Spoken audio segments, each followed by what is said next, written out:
your mentality might be sky's the limit. Well, yeah, a lot of times I go in the ring and I look at my opponent and I look at his trainer and I'll be like, your trainer can't beat my trainer. Like, it doesn't even matter if you could beat me or not. Like, a lot of times I compare my trainer to other trainers and I know how good my trainer is, you know. So definitely, you know, I have all the confidence in the world with my trainer. And like when I came home, I told him, if you're not going to train me, I'm not going to do it. Like, I wouldn't even have came back if he didn't work with me. You know, and again, a couple more for you, and we appreciate a couple moments.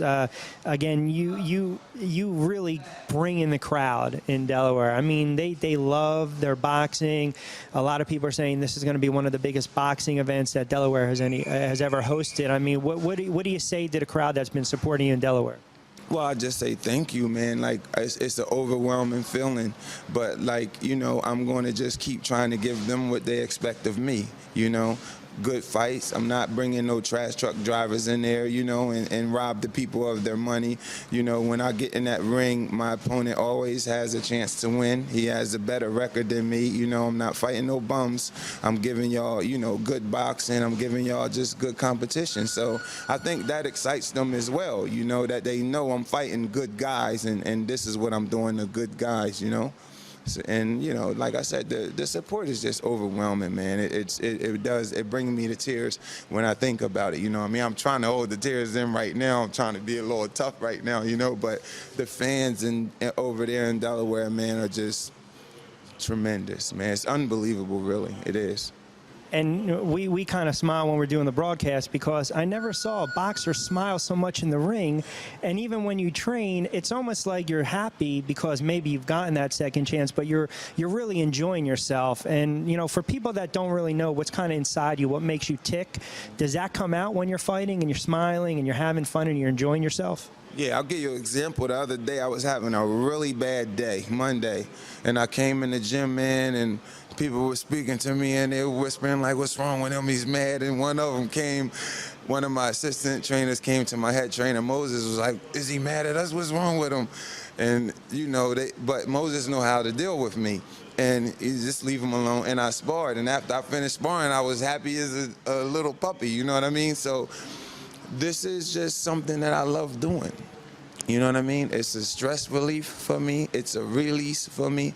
And it's something that I really love doing. And like I said, for 8.5 years in a prison cell, I dreamed about this. I visualized it. And to honestly sit in a jail cell and visualize something that you're actually doing, you know, it's almost magical to me.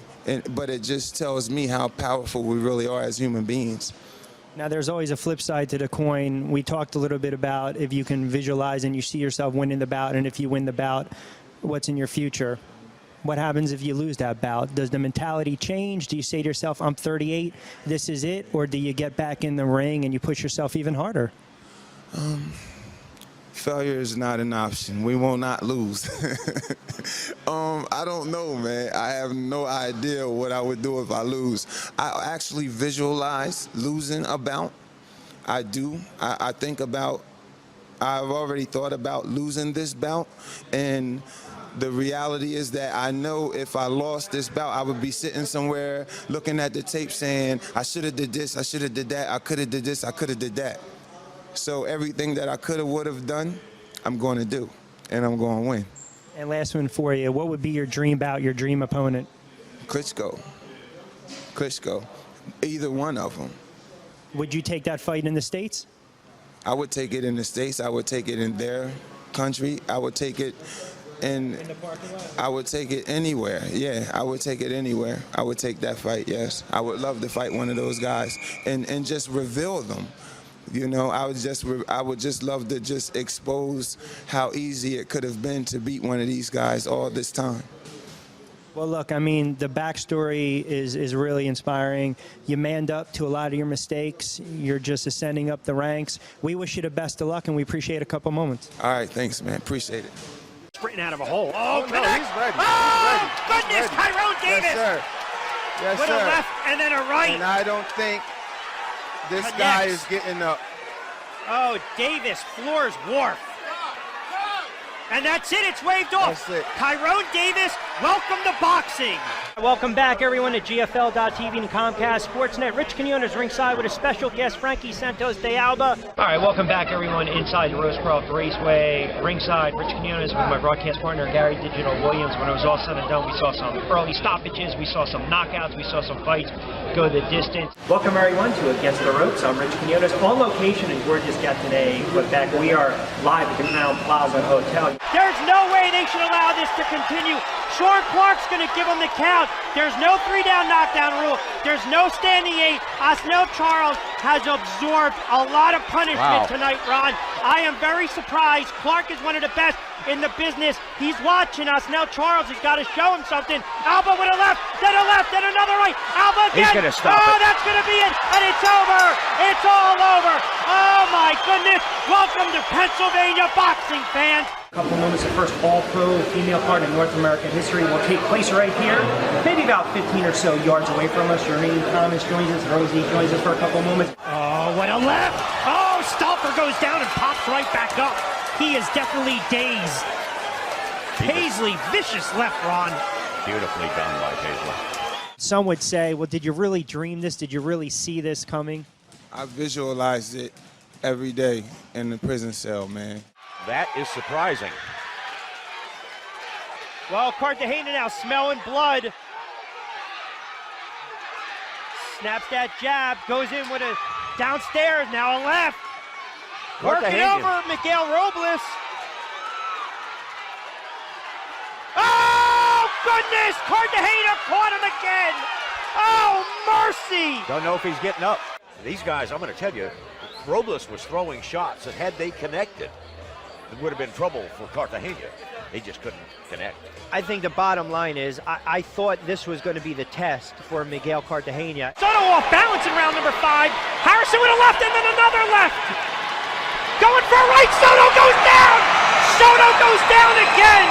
A vicious right, and that might be the night of Eddie Soto. Oh, he's going to have a hard time getting up. That's it. It's over. Oh, it's over.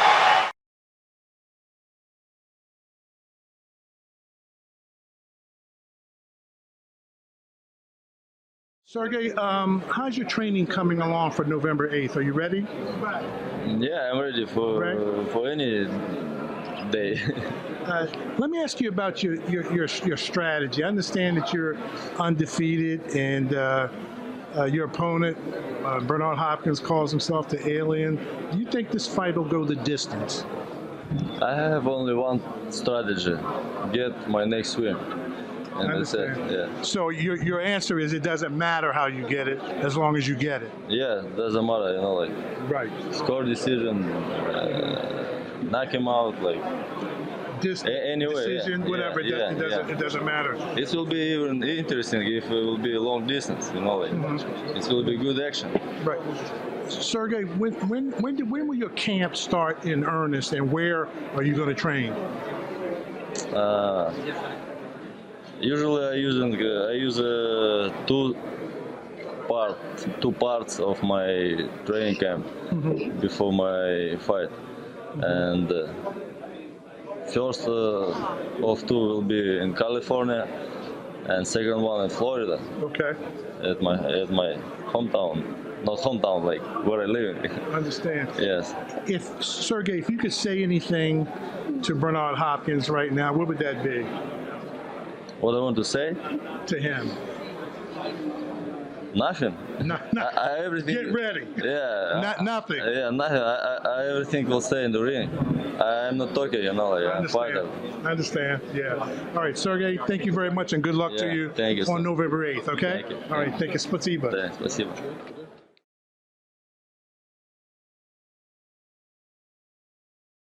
This is Rich Quinones, host of Boxing Around the Globe. We break down the fights. We have analysts, experts. We always try to give you a little bit of an edge with some passion, some entertainment, some insight and knowledge. And that's why you have to keep it locked into Boxing Around the Globe, exclusively on the Ringside Network. Boxing Around the Globe. Catch it on the Ringside Network.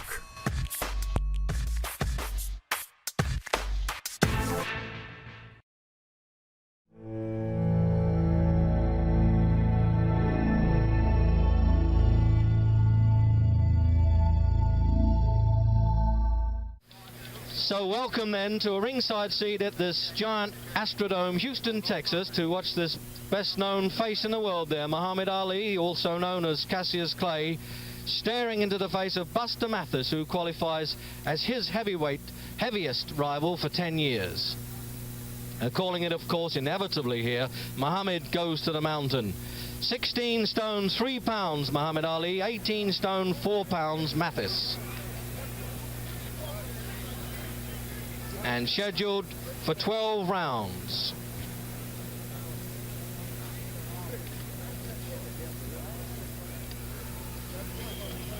Well, now, how is Mathis going to try and come at Ali? He's been saying all week that he's going straight at him from the bell. And Ali's saying that the extra weight, the heaviest he's ever been, 16.3, will make no difference to his dancing. This is quite a handicap if Mathis can use this weight. He has twice defeated Joe Frazier as an amateur. He lost to Frazier in 11 rounds as a pro, but the judges had the fight even up to the 10th round.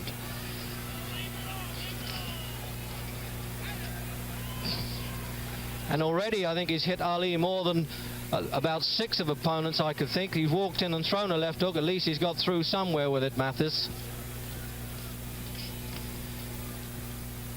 A great deal now does depend on the mental attitude of Mathis. He's been known to freeze a bit in previous fights. He had 23 winning fights before he went in with Frazier. Lost that one and then had some disputes with management, and psychologically he was complaining. He said he wanted a long rest. He took 32 months out of the ring, and he now says, I'm absolutely a new man and I have no fear whatsoever for Ali.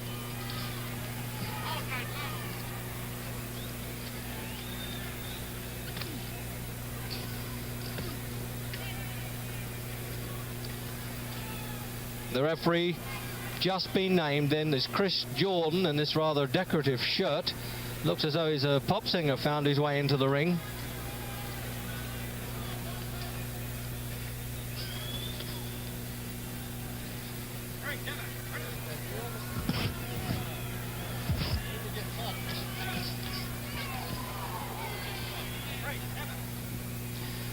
Well, if Mathis can lean on Ali like this could tire him. If this extra poundage, he's 5 pounds heavier than he was in July, 5.5 pounds heavier than he was against Frazier last March, but he's getting that rapier left hand going now. What a superb boxing artist this man is.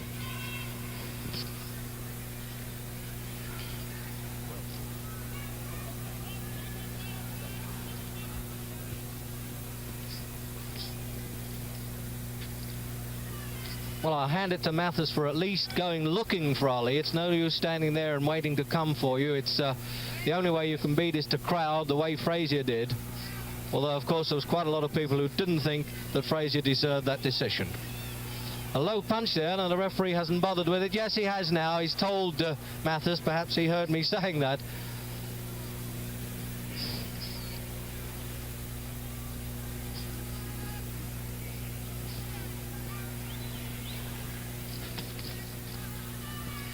This fellow Mathis might be one of the biggest underdogs in history against Ali, but I can assure you he's no mug the way he's fighting this round.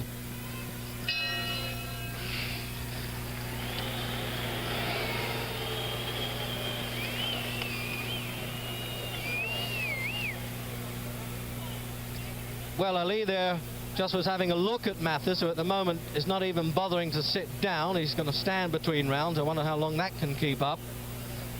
And Ali's saying, I don't know what everybody's worrying about my weight for. I'm a big fellow. I'll never get back to the 15 stone 11 pounds that I fought against Cooper way back in 1963. That was a non-title fight at Wembley. And that in hot climates I need a lot of liquor and I'm entitled to blow up to 16.3. That's about my best weight. And Mathis, at one time, when he was the national AAU champion, he weighed in at a mere 24 stone, and he said, I need the weight on me, and it was a mistake to try and drag it all off.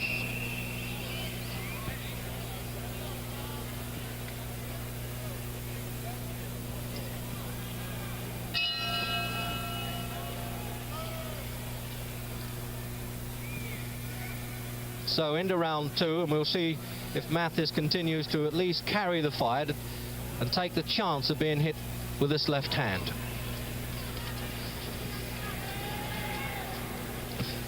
Well, from close up here, I can assure you that it doesn't look to me as though Ali's carrying too much weight. From the exhibitions that we saw in Britain, this is a remarkable achievement to get that off. He's got off about 20 pounds since he was in Britain. And there's just a recap then of Ali's record. And the one for the uninitiated, of course, is that he lost to Joe Frazier last March, 15 round points.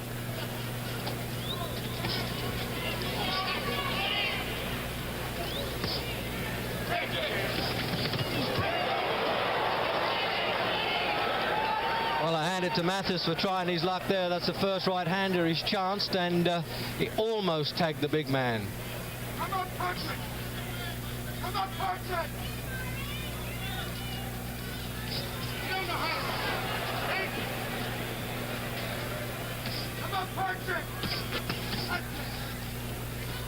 And they're yelling in Mathis' corner for him to go forward and throw punches, take chances. There's this one man standing between him and the chance to make $1 million.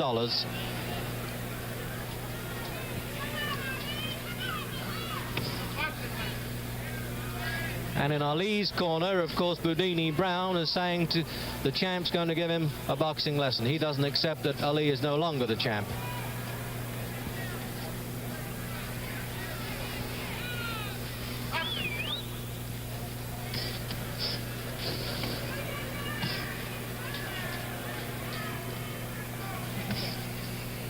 What a great left-hand punch that is of Ali. It really is a torture. Keeps flicking out, and it bounces all the sweat off of Mathis' face there as it lands.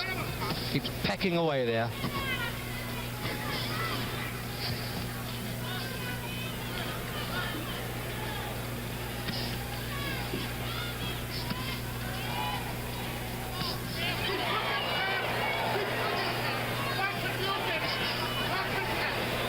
And they're saying, keep boxing, champ, don't get rough, you'll get him. That's what they're calling in Ali's corner. They obviously don't want Ali to go in and mix it.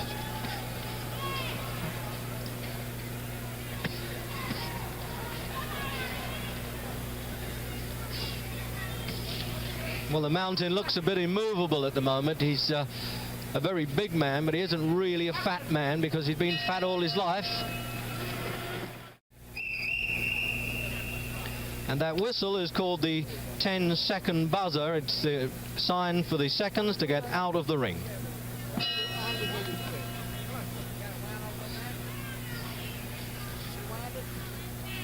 So third round and scheduled for 12. And anybody who needs identification for Ali must have been living in a cave.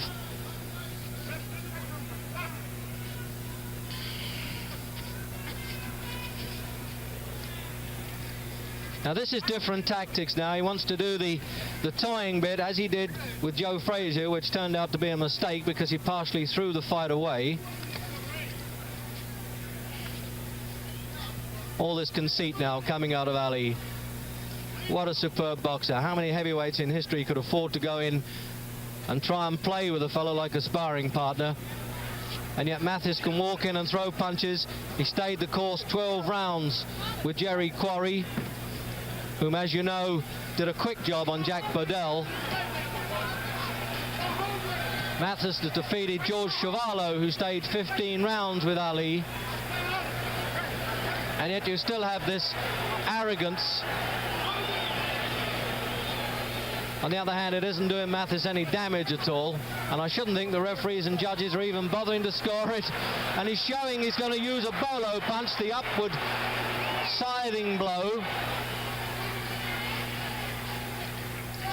Greatest artist in the history of heavyweight boxing, no question about it.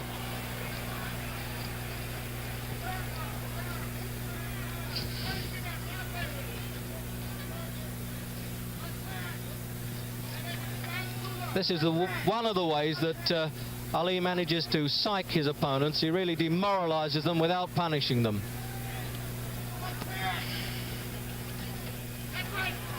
And then he just lets a few punches go to put them in their place to let them know he's not kidding all the time.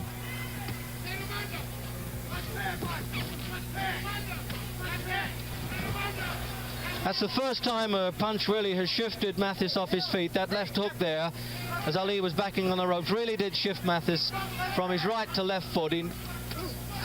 But he's getting back with one there. The first one landed, but the second one almost landed in the front row.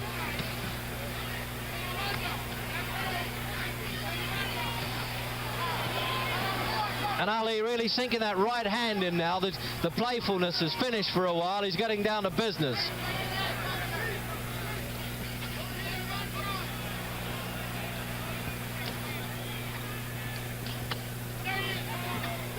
Big man ducking a bit too low. I would have thought this referee may tell him he's ducking below the waistline, which is certainly a foul in Britain, but they don't bother with the niceties of the rules so much in Texas.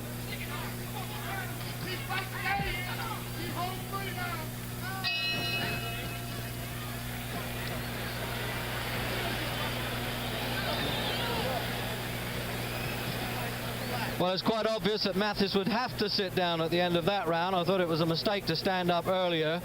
That was really pushing his luck too far. He's been taunting Ali quite a bit, and Ali's been saying, well, I think he's overdone it and he may have to pay for it. It looked in that round as though that was the writing on the wall.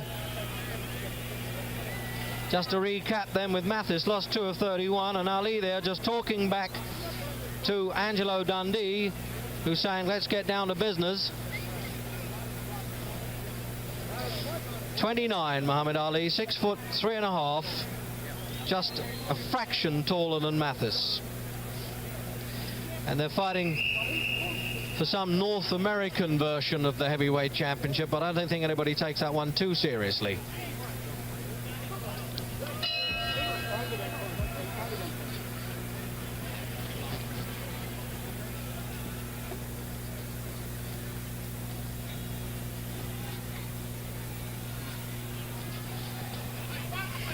And in the 4th round, is Muhammad Ali going to put the pace up a little bit now, as he did in the previous round, or is Mathis saying, well, I've taken his best shots and I can keep going?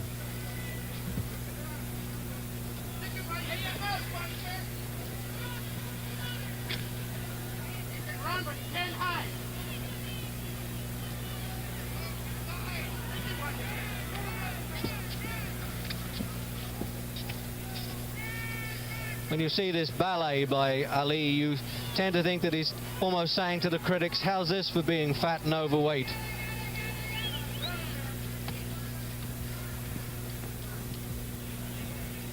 And I think this was the tactics that Ali was telling me in training. He's hoping to move around this very big ring. It's over a 20-foot square. Make Mathis chase him the whole time and then presumably tire. That's exactly what happened against Frazier.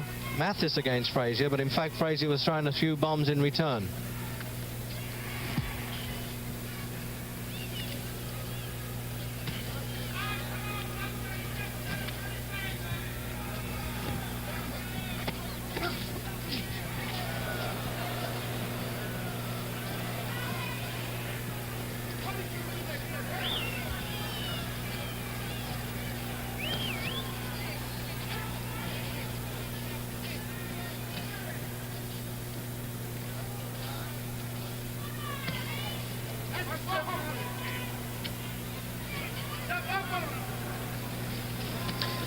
As we come up to the last minute of round 4, they're still calling in Ali's corner. Come on, let's go home with him, champ.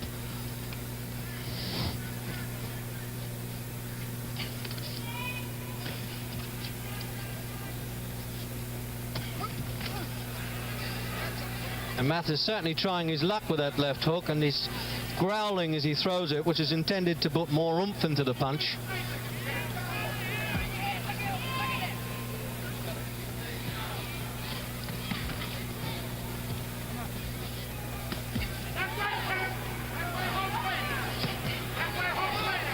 Now they're the ones really sinking in. When he puts those punches together like Ali, you really are seeing the master at work. The 1-2 punch, the left hand and the sharp right hand shot.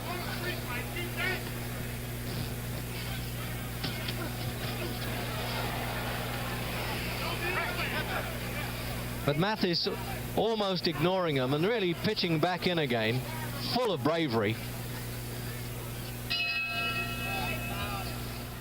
Out, here he comes.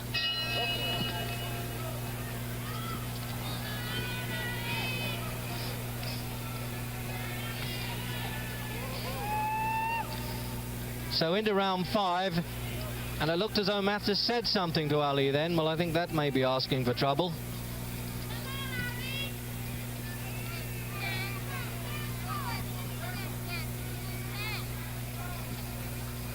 And Ali's cornerman there, Boudini Brown, who calls out every advice going, says, come on, dance, you're not in a street fight.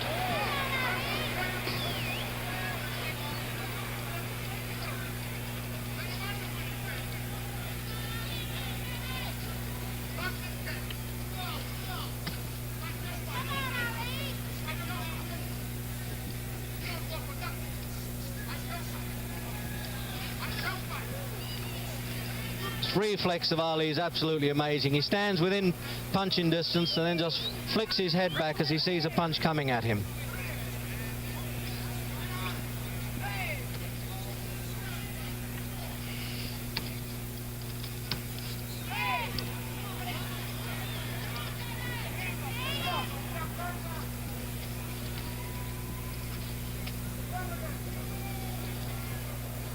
Mathis not quite sure how to attack. He really is confused. He's trying to pin Ali on the rope, but he's frightened to throw himself at him in case he comes hurtling through the ropes, being sidestepped, rather like the bull on the Matador.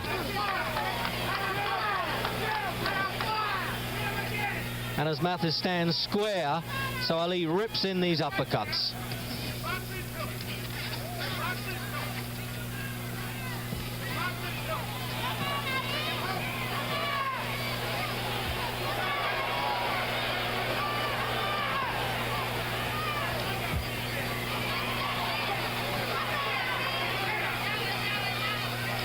Now these are the times when I don't accept that Ali's carrying an opponent. He's really putting punches together there. He's trying to take Mathis out, and if he can't do it, then he'll probably get back on his bike for a while and give us a dancing act.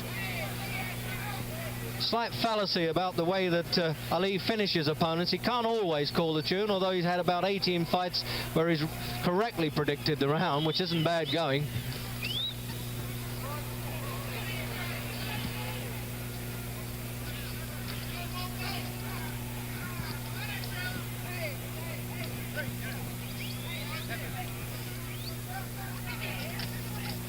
Well, that's one of the rare punches from Mathis that did get through there, and no joking. Towards the end of round 5,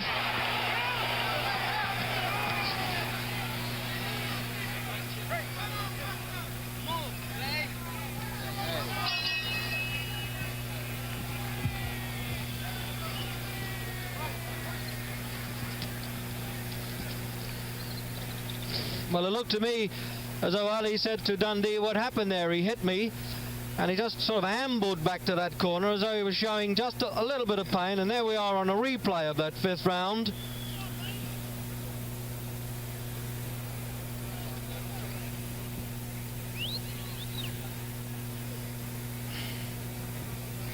And there was that left hook there that landed in the ribs first. The right hand missed.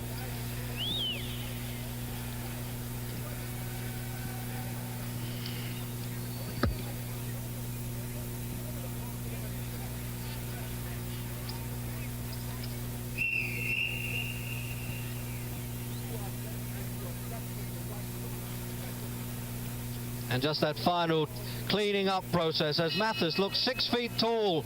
In fact, he's 6 feet 3, and I think was urged on by that punch as we're into the 6th round. And he tries it again immediately. Well, now this really looks a bit interesting now, because for the moment Ali has got the exhibition part over with.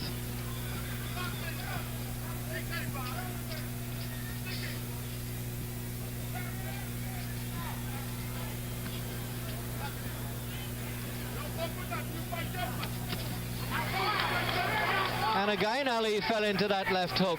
That was almost a sucker punch. You really could see that one coming.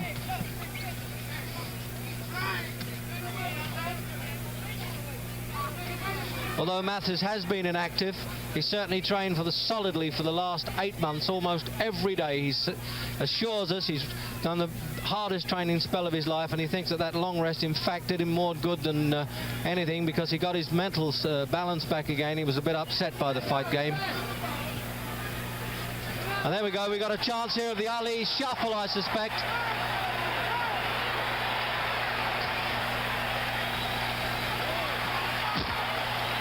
And the other fella's doing it now, so now we've really got a tango for two going.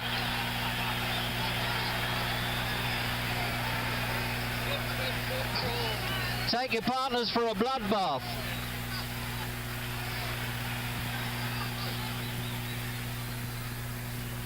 There's no doubt about it, everything happens when Ali's in action.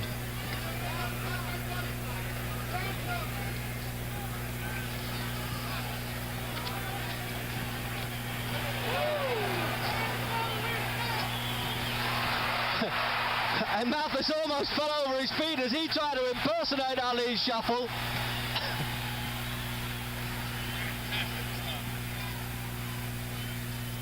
Well, now I know why that referee wore the pop-style shirt. And what a tremendous shuffle again there. This really is a come dancing session.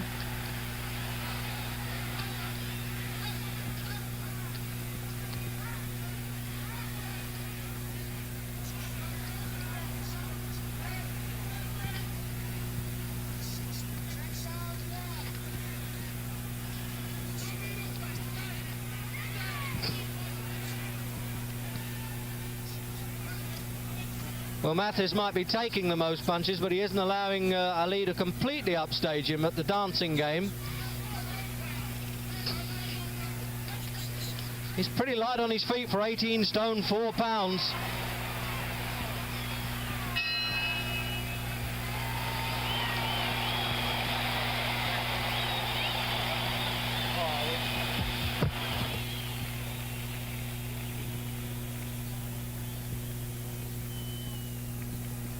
Well, there you are. This is the first time I've ever seen a replay of footwork in heavyweight boxing. So you see how this 18 stone, 4 pounds there can dance up and down with Clay back to camera. And the Mountain really dancing all around. And I can tell you on this rosin here, they sounded like a couple of mice scampering over a tin roof.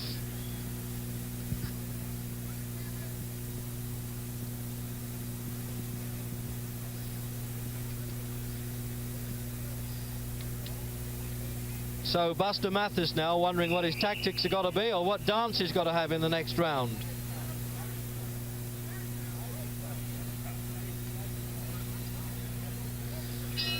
Well, we're into round 7 and there were a lot of cynics saying that Mathis would be massacred in the first round, but Big Buster's still functioning pretty well, so it seems that ITV has the real fight of the week.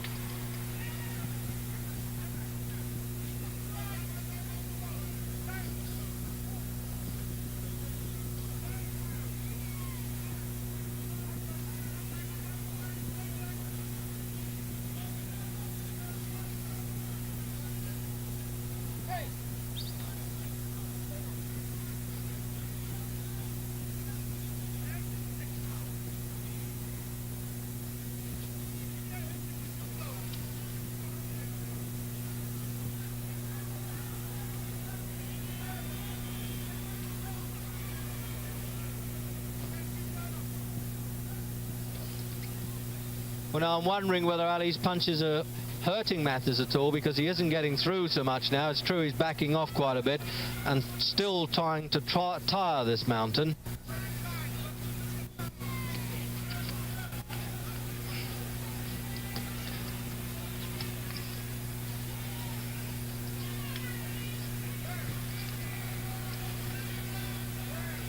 Keeps pecking away with the left hand, Ali, there, so there's no danger that he's winning on points.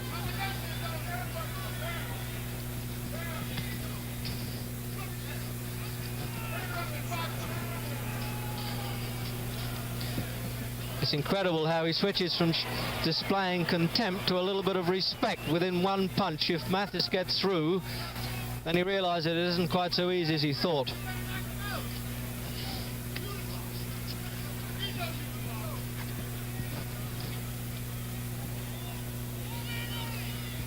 Well, if this Ali's heaviest ever, then at 16-3, certainly a remarkable athlete.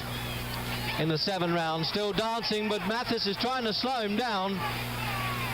And it may be a mistake for Ali to be pinned against the ropes in his own corner there.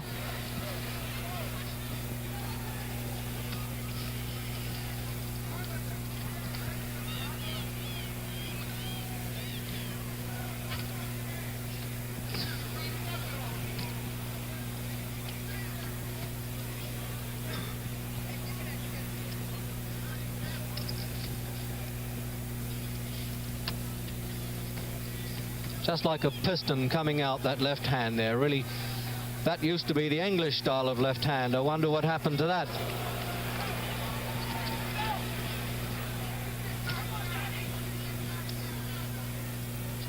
And Mathis has to go in a crouch now to try and avoid that left hand.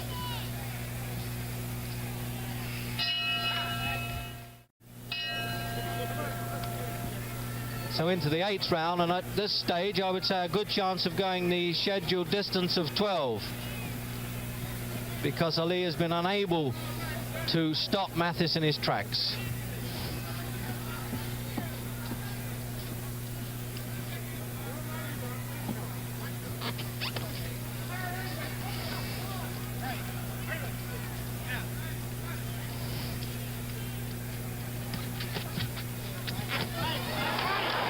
There's a lot of excitement there with that punch that got through, but it didn't seem to harm him.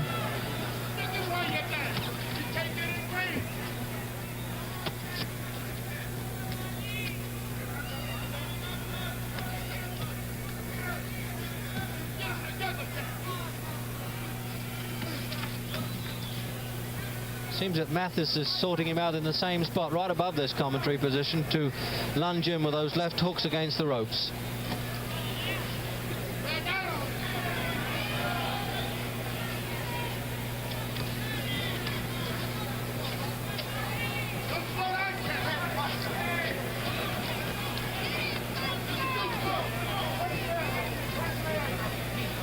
Referee scoring, by the way, with judges on a 10-point system.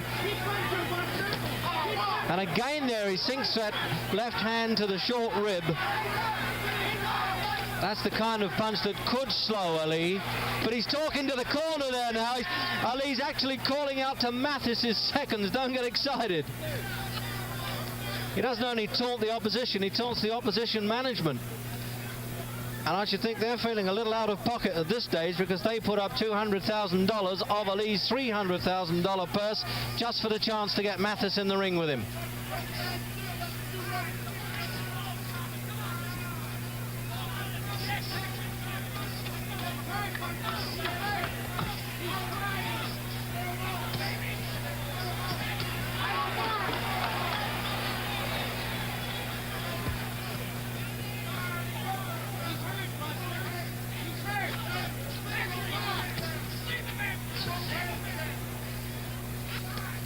It looks a little bit as though Mathis is not only tiring under Ali's blows, but under his own efforts now, lugging this weight around with him after 8 rounds.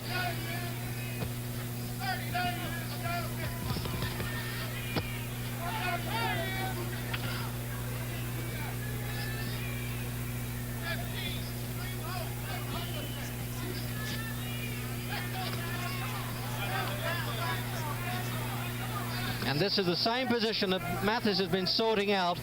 He roots Ali to this spot.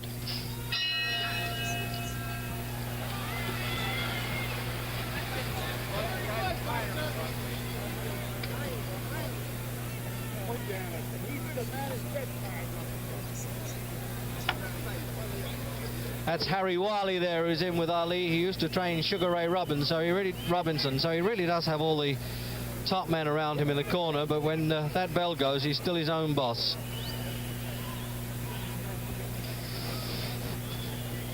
And we're going to get a close-up now and a replay of the 8th round, as I think you will see Ali calling out to Mathis's cornermen, because they thought that Mathis had got through with punches and were getting a little bit excited.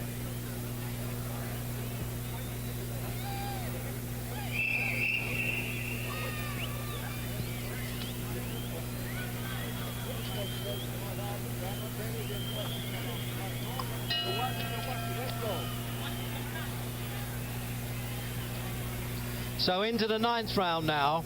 It looks as though they'd left the stool for Buster. No, they've removed that as though they knew he was coming back to that corner pretty quickly.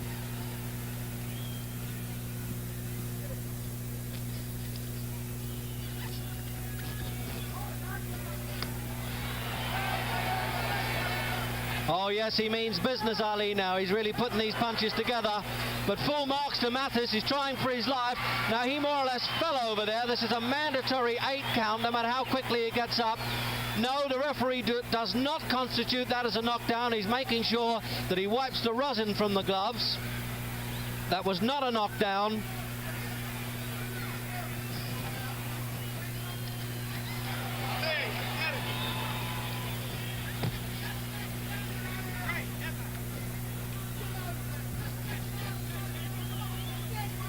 And there's a bit of puffing now around Mathis' face.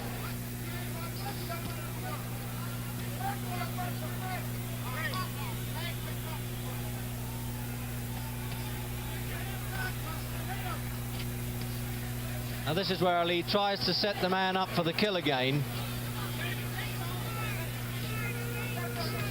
He bides his time because he really can't always pick the finishing punch. That's a slight fallacy on his part.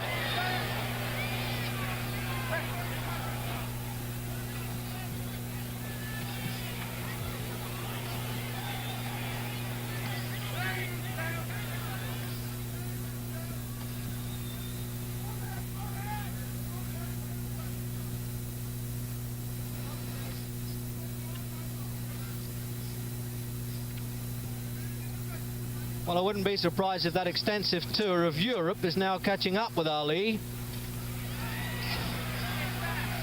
All the traveling and the dining that he had and the speeches probably made his jaw ache, and also he's just lugging now a little bit. He's not quite as sharp as he was, even though Mathis is going back. He's the one who's taking the punishment.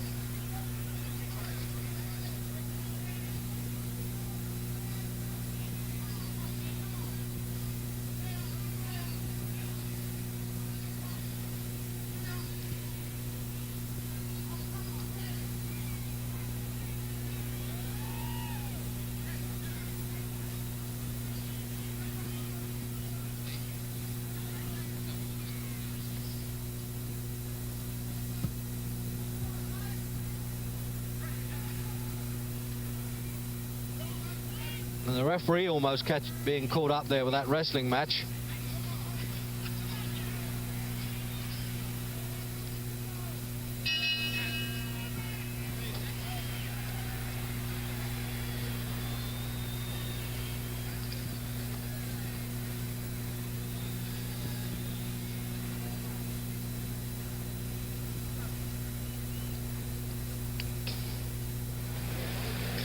So now we're wondering if Ali's trying to finish this before the 12th. He left it until the last round with Oscar Bonavina, which you saw on ITV, and then again with Jimmy Ellis. He really is cutting these quick and successful wins of his when he knocks a man down. He's really leaving it a bit too late now.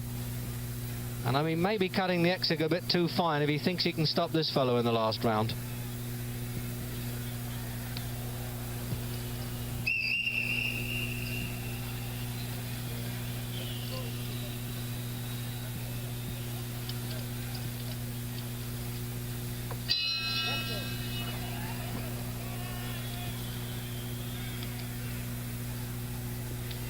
So into the 10th round, and I think that surprised quite a lot of people, including Ali. He didn't make a prediction, but it was felt that he should stop Mathis about halfway.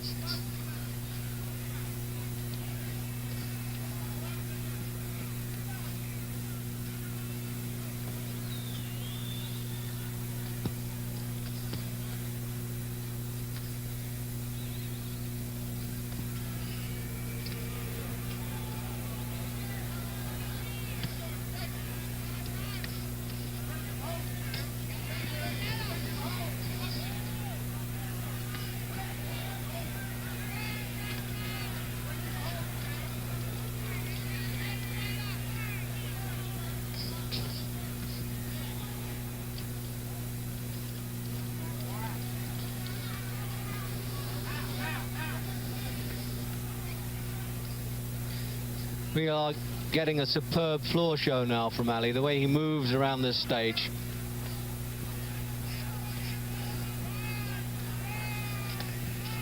And those left-hand punches are painful enough. 16 stone 3 pounds. The end of that left hand, you can really see them flicking in and hurting. He's got the glove tightly closed.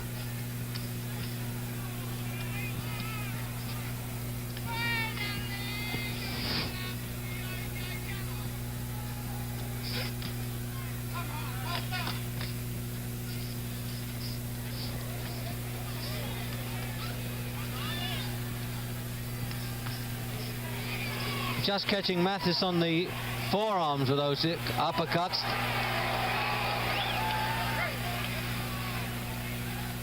The referee having a tough job when he has to go in and try and part them. Pushing off 18 stone 4 pounds. Mathis takes some doing.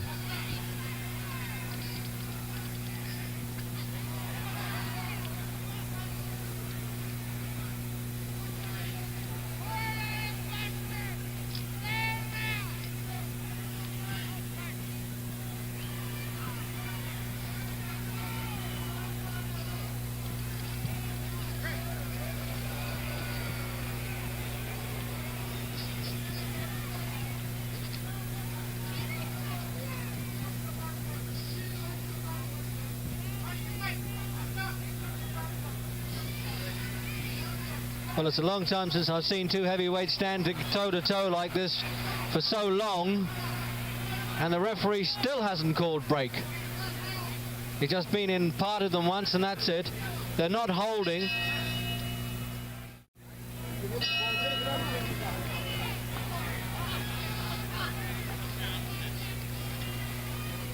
So round 11. And we're wondering now whether Ali is going to get back on his toes or whether he's going to elect to stand on the ropes and have a toe-to-toe punch-up.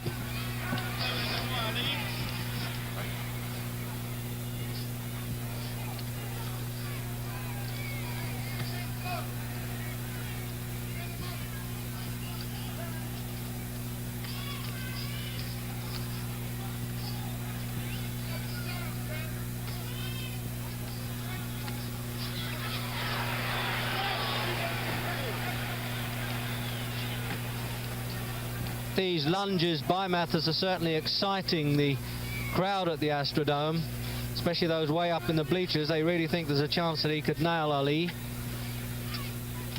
And he nearly did then. He was just a fraction late getting his head back there, Ali, and took that punch on the side of his face.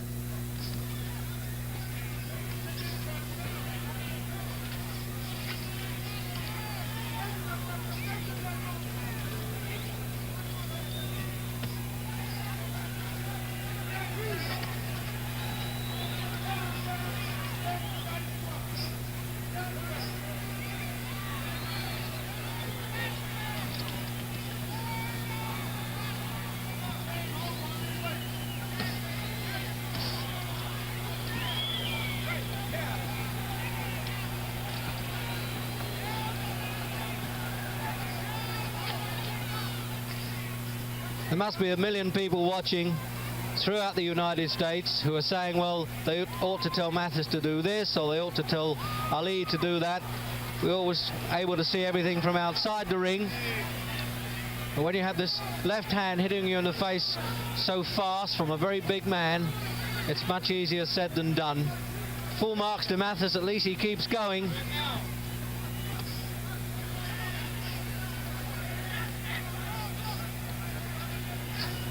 And Mathis has certainly gone flat-footed. That little bit of sprint shuffle we saw early on has gone now. The punches he's taken in the head have gone to his boots a bit. Yes, that was it. I thought he would go there. He was really sagging in round 11. The right hand shot is... I'm absolutely looking right at him here, a few feet. He's tired. He's just getting that extra respite there after the mandatory 8 count, wiping of the rosin from his glove. Is this the finish? Is he going to toy with him, Ali? It's all over. Just when he wanted to, he picked his punch. Will he make it? No, he's saved by the bell, and under the Texas ruling, you can be saved by the bell. So Mathis can come out for the last round, should his seconds think that he's fit enough to do so. They have a full minute now to try and revive him. It seems to me a lost cause. It's Buster's last stand. Now there's the knockdown again, and it must have been a great effort for Mathis to get up.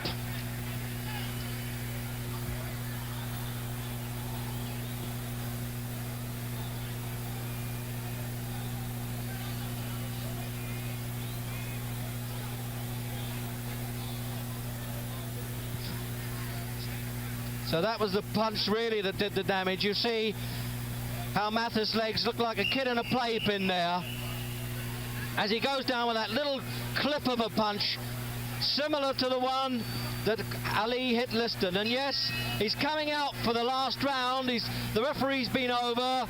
Mathis' seconds are saying no, he wants to come out and try his luck, but it looks to me as though he's all shot. So his legs are gone. Now, will Ali show any mercy? He did with Jimmy Ellis. He stopped him in the 12th round. Yes, he's just toying with him. You know, this great brash man does have some humility. I don't think he's going to hurt this man just for crowd amusement. He's already shown that what he can do.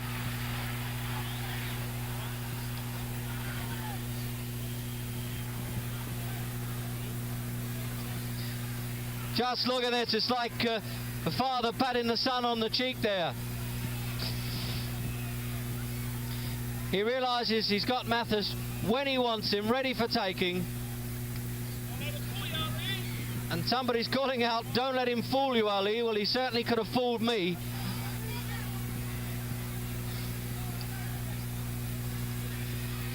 Is this going to be a final fling now? It looks as though he's going to stay the course by courtesy of Ali.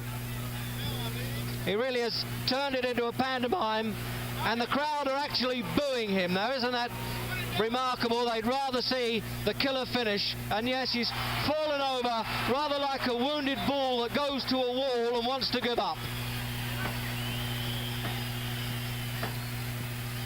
And surely the referee will show a bit of mercy here and realize, what is this all about? Why do I have to do it? The fellow's so far in front.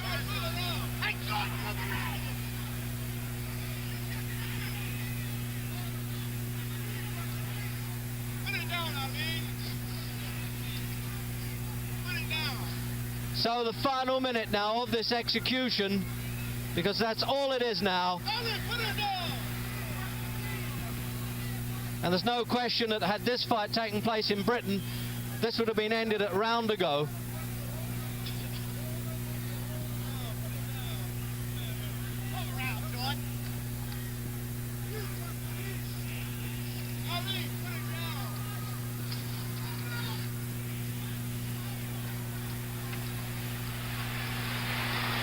Can he do it? Is he timing it again? It could all be over. 7, 8. No, he looks as though he's going to let Mathis go for the rest of the round. He was looking around, wondering where he was. He looked as though he was seeking a friend's assistance to take him home. We're on the last 10 seconds. And Mathis at least has made it by courtesy of the great ex-champion of the world. And it's all over. And the only consolation for Mathis is that he made it to the finish. And professionals do like to have that pride to say, well, I was there at the end. But I think deep in his heart, even he knows that this was all down to the courtesy of Ali. And there's the replay in the last round. And you watch as Mathis gets up there.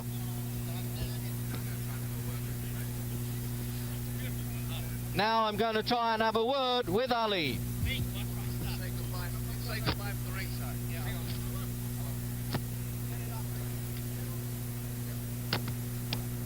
Reggie, let it go. Turn around. But Ali went over there to commiserate with Buster Mathis, who was burst there into tears. So Ali has moved away from him. Muhammad, that was a curious scene. I was right next to your trainer, Angie Dundee. You got the mouthpiece, Seemed Angelo? that the man was utterly out on his feet. Why did you put him away? Did you hold back? Okay. Every time there's been a brain concussion or killer in boxing, it was because one fighter was in a helpless condition and the referee wouldn't stop it. If the referee had any sense, anybody in the world could have seen that that man was finished and just letting him stay. That was public crucifixion. There wasn't no way for that man to win. He lost every round, and he hadn't won that round. He was completely unconscious on his feet, and it should have been stopped. And I hope the fool boxing judgments, fool judgment systems that we have around here will stop fights and see people hurt, because as soon as one killed, they want to say you wouldn't go to the army to fight for your country, and you like to kill, then why did you kill that man? All right. So leave me alone and shut up and be glad you saw a good fight. Listen, Muhammad. And my next fight's in Zurich, Switzerland with Jürgen Blin. I want everybody to know he's just signed for another fight next month. We're after Joe Frazier, and he's running, he's ducking, and he's talking about he won't fight for a few years. And I hope the public bring him on out with that title and defend it like I did. I'm still resurrecting the game, although they say I'm not the champion. All right, Muhammad, did you feel that when he went down for the first time, it was from the strength of your blow? It was the linger on. It's just what I've told you. It was the linger on punch. Naturally, it was linger on, and he was fatigued too. We both were tired. And I'm not going to deliberately kill or hurt nobody in the ring just to please these bloodthirsty fight crowds who just want to thrill for a few seconds. Final question, were you satisfied with your performance overall tonight? Well, not really, because for some reason I was a little slow getting started, and I should have threw more combinations. But Buster Mathis is a good boxer, and you just can't punch him around at will until you get him unconscious, like I did. Go on in and get cooled off. Mohammed, why did you carry him like that? Why did you carry him like that, Mohammed? Were you satisfied? I didn't carry him. I think the best precaution in boxing, I hope I can give an example to the world, is when a fella's crucially hurt, when he's physically out, and you know you have the fight won. It was the last round, and the man was completely unconscious. There was no chance for him to come back, and the referee should have been smart enough, and the judicial system of boxing should have seen that the man was finished and stopped it. So somebody should still show some type of civilization and quit trying to hurt or kill a man and give him a brain concussion or blood clot just to please a damn crowd. Well, I agree wholeheartedly with you, and I hope we'll be seeing you in Britain very soon. We'll see it in Switzerland. Zurich, Switzerland.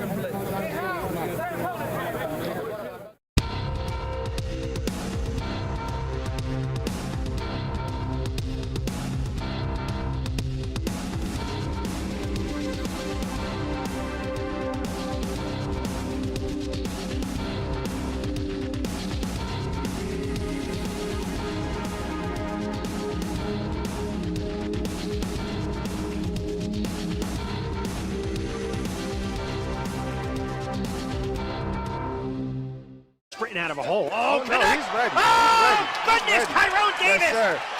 Yes, with sir. a left and then a right. And I don't think this Connects. guy is getting up. Oh, Davis floors Wharf. And that's it. It's waved off. That's it. Tyrone Davis, welcome to boxing. Welcome back, everyone, to GFL.TV and Comcast Sportsnet. Rich Quinones ringside with a special guest, Frankie Santos de Alba. All right, welcome back, everyone, inside the Rosecroft Raceway. Ringside, Rich Quinones with my broadcast partner, Gary Digital Williams. When it was all said and done, we saw some early stoppages, we saw some knockouts, we saw some fights go the distance. Welcome, everyone, to Against the Ropes. I'm Rich Quinones, on location in gorgeous Gatineau, Quebec. We are live at the Crown Plaza Hotel. There's no way they should allow this to continue. Sean Clark's going to give him the count. There's no 3-down knockdown rule. There's no standing 8. Osnell Charles has absorbed a lot of punishment tonight, Ron. I am very surprised. Clark is one of the best in the business. He's watching us. Now Charles has got to show him something. Alba with a left, then another right. Alba again. He's going to stop it. That's going to be it. And it's over. It's all over. Oh, my goodness. Welcome to Pennsylvania boxing, fans. A couple moments of first all-pro female card in North American history will take place right here, maybe about 15 or so yards away from us. Jermaine Thomas joins us, Rosie joins us for a couple moments. Oh, what a left! Oh, Stalper goes down and pops right back up. He is definitely dazed. Paisley, vicious left, Ron. Beautifully done by Paisley. Some would say, well, did you really dream this? Did you really see this coming? I visualized it every day in the prison cell, man. That is surprising. Well, Cartagena now smelling blood. Snaps that jab, goes in with a downstairs, now a left. Working over Miguel Robles. Oh, goodness! Cartagena caught him again. Oh, mercy! Don't know if he's getting up. These guys, I'm going to tell you, Robles was throwing shots that had they connected, it would have been trouble for Cartagena. They just couldn't connect. I think the bottom line is I thought this was going to be the test for Miguel Cartagena. Soto off balance in round number 5. Harrison with a left and then another left. Going for a right. Soto goes down. Soto goes down again. A vicious right, and that might be the night of Eddie Soto. Oh, he's going to have a hard time getting up. That's it. It's over. Oh, it's over.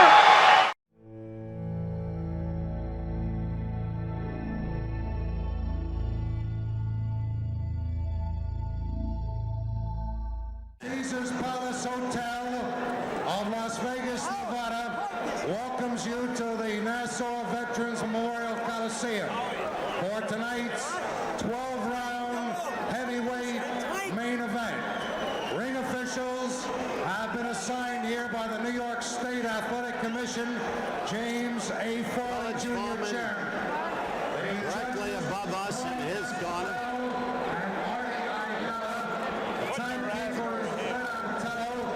Okay, he's announcing the referee and the judges.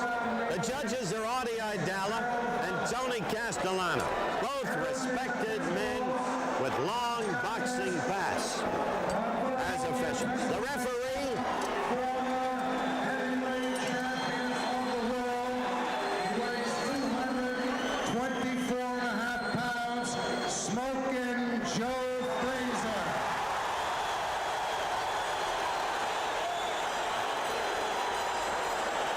say there are about 16,000 people here, all of them cheering for Joe Frazier. Former heavyweight champion of the world, 224.5 pounds, George Foreman.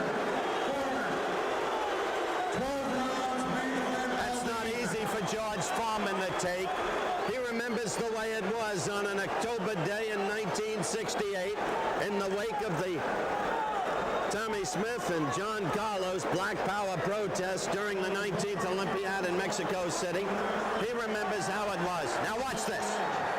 Now when I tell you to break, I want you to step back. George Foreman, who was once a sparring partner for the late Charles Sonny Liston, using the baleful stare approach. Look at that. The same way Liston did. It's unaccountable. It happened.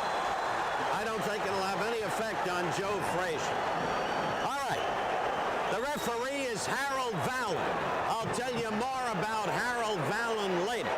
But he refereed the Ellis-Patterson fight in Stockholm in 1968. And he was a controversy by himself. Round 1, action underway. Now will Joe stay away from it? Can Joe change his style? Joe will bob and weave as he always does. You can be sure of that. The left hook, missing. Foreman remembering the way it was. First time around. Joe bobbing.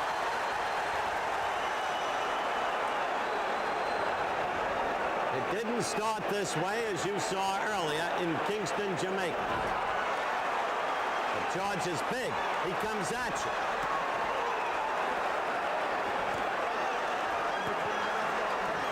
Foreman is throwing leather. He's got Frazier against the ropes. And Foreman is punching crisply. They're not those long looping punches. Foreman has confidence against Joe Frazier. This is not Frazier pursuing Ali. It's a different kind of fight.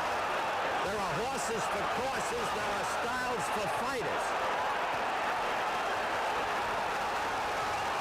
Foreman is punching away at Joe Frazier. At left.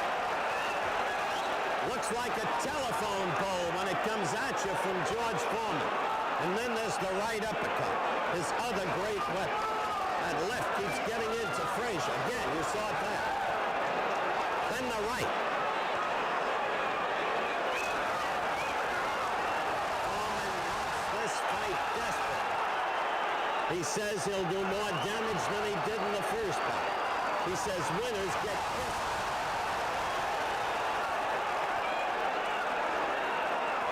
He's bitter about the way people have treated him. I repeat that. It's critical to George Foreman. Foreman the red chance, Frazier the white. Frazier looking so small against the hugeness of Foreman. But it's first round action. And in the first time around, Frazier went down 3 times. Frazier dancing, bobbing, weaving, challenging Foreman.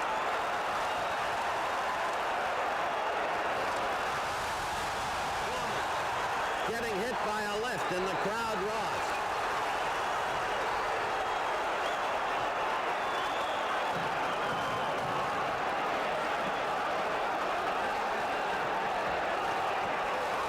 Good left by Foreman. You saw it. Good left.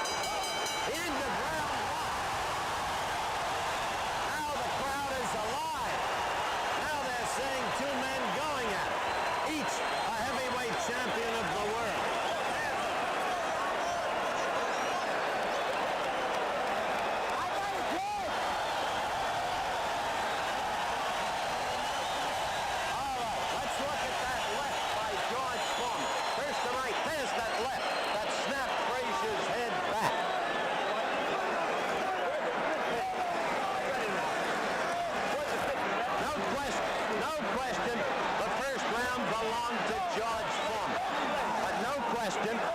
Frazier is moving, slipping, trying to, as much as he can. Stay away. Tire Foreman out. Foreman sits in his corner, listening to Charlie Scheitz, working the corner. Howard Albert, Gil Clancy's longtime managerial mate of Emil Griffith, also in Foreman's corner. Round 2.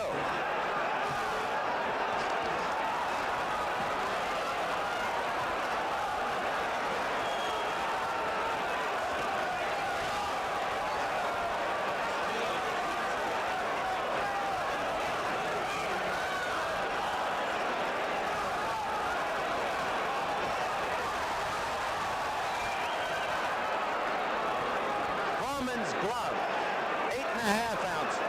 Frazier's glove, 8 ounces. A hassle over the weights. Commissioner James Farley Jr. said, I don't care. Foreman punching straight. No longer those long punches. Punching straight, crisply.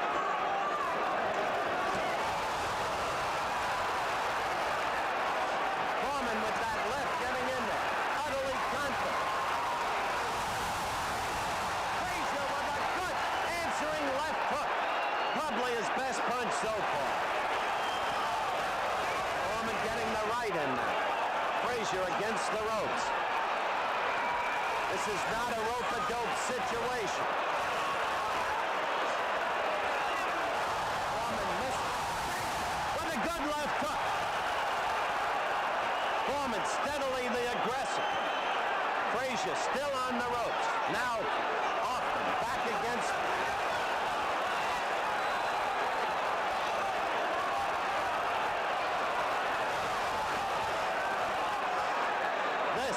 is a fight. Look at the countdown in the lower right-hand corner of your screen. Second round action. Frazier now in the middle of the ring.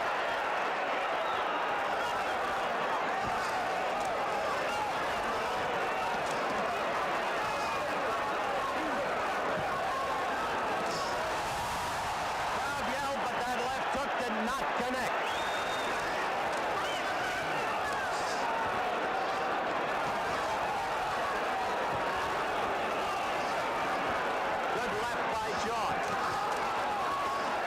This is the crispest punching we've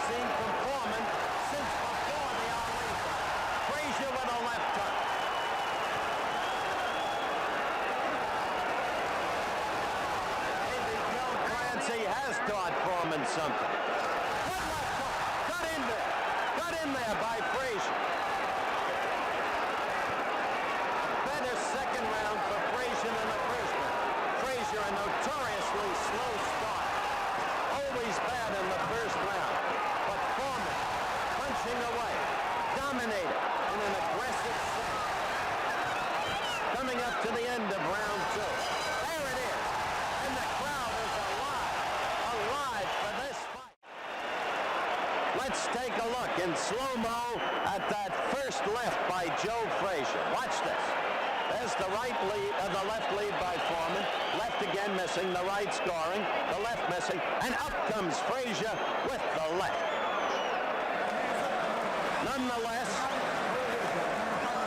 the unofficial scoring around me has it 2 rounds for Foreman, no rounds for Frazier. But Frazier's strategy evolves before your eyes.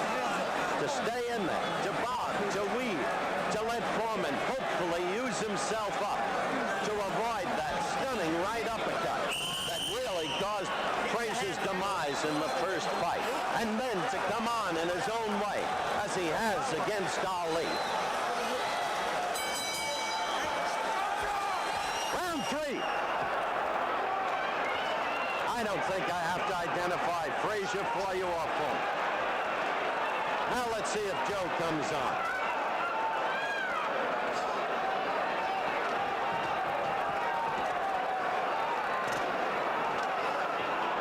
Foreman missing with that left. Joe in the middle of the ring this time. He worked the ropes a lot in round 2. Foreman missing with his right. Joe working more aggressively in this round. Note that immediately. Foreman pushing him off. They had a hassle about that before the fight, too. In the first fight, no question, George manhandled Joe. Good right lead by Foreman. Another good right. Oh, Frazier hurt. Frazier hurt by a right lead and then a left.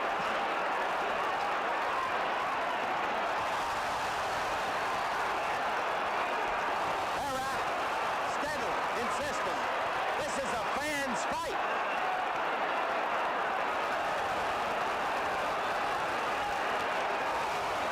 Right by George.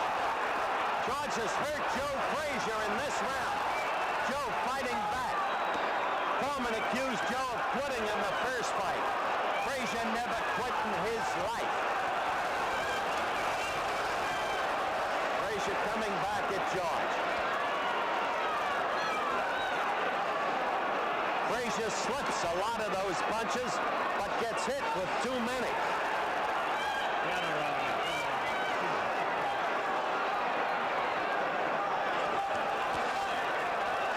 George has not taken a backward step. Round 3. Action, action, action.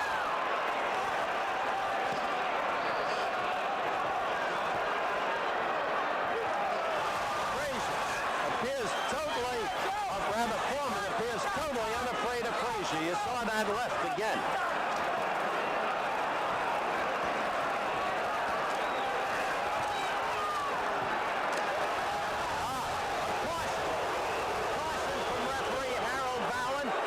Foreman did pull Frazier with his left hand behind the neck, manhandled him.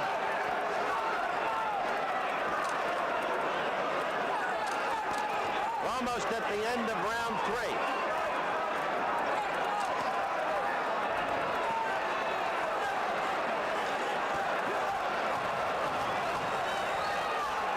George Foreman's round again.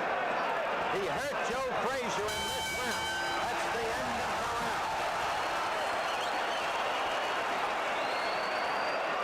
Little bit of blood from the right nostril of Joe Frazier. Now let's take a look at that right and the left by George Foreman. Watch it. There's the right. There's the right. And there's the left.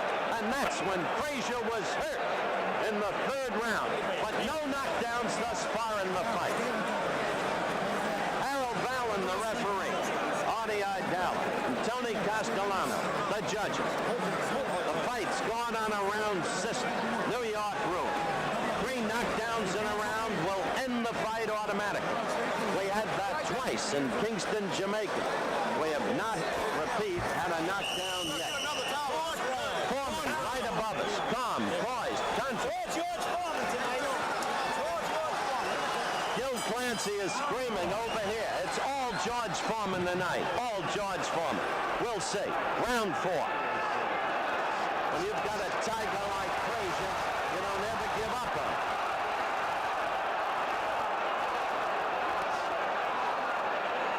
Foreman with the size. Foreman with the reach. And to me, the most revealing thing about Foreman thus far remains to be seen if he'll tire, as he has in the past, has been the direct crispness of his punches. No more long, loping punches coming from behind the ear, but right on. Watch.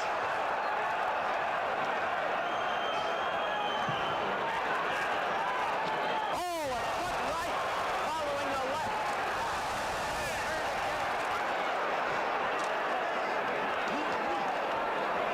You know what this fight means to Joe Frazier.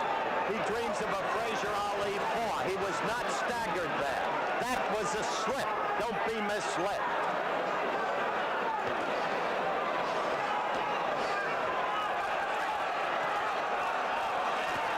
How to get inside that jab. How to do the damage. Upwards with the left hook. That's the kind of left hook that staggered Ali in the 11th of Ali Fight 1 and floored him in the 15th of Ali Fight 1. Good left hook there by Joe. So he's had 2 good left hooks in this recent series of exchanges. 2 quick lefts by Joe. Suddenly getting into form. That one missed.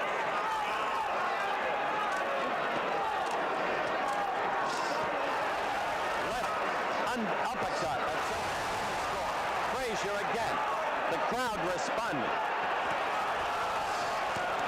Foreman back. Left. Less than a minute to go, as you can see, in round 4. Ceaseless action.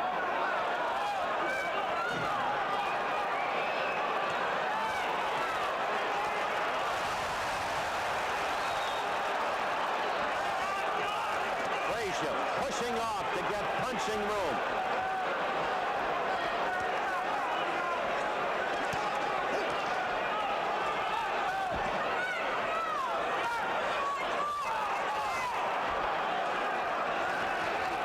They approach the end of round 4. No knockdowns yet. Endless punch. The crowd yelling at every left hook thrown by Frazier. Foreman pushing off again.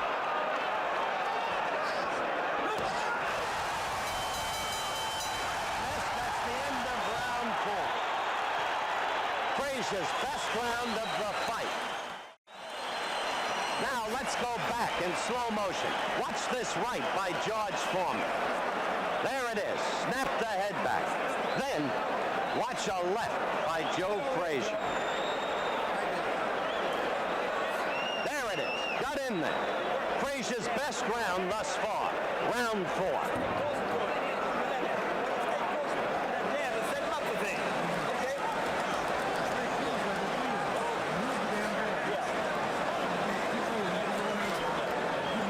At ringside, the feeling is that that round was even.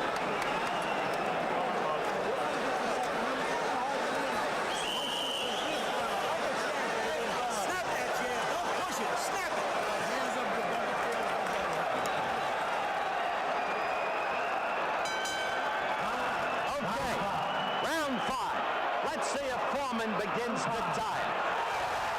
Frazier. Remember how Frazier came on in Manila, beginning with round 5 against Ali? Now he's survived 4 against the bigger, apparently stronger man, although each weighs 224.5. Let's see if Foreman backing up a step or 2.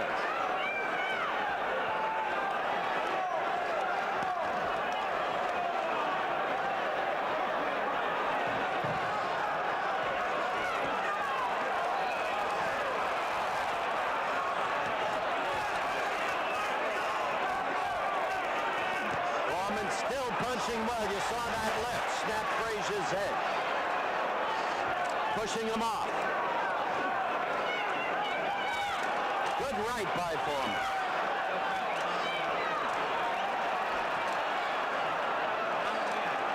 This is not the fellow who staggered about the ring against Ron Lyle. No way.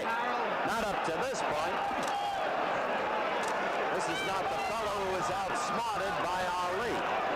Or whatever happened to him in Zaire.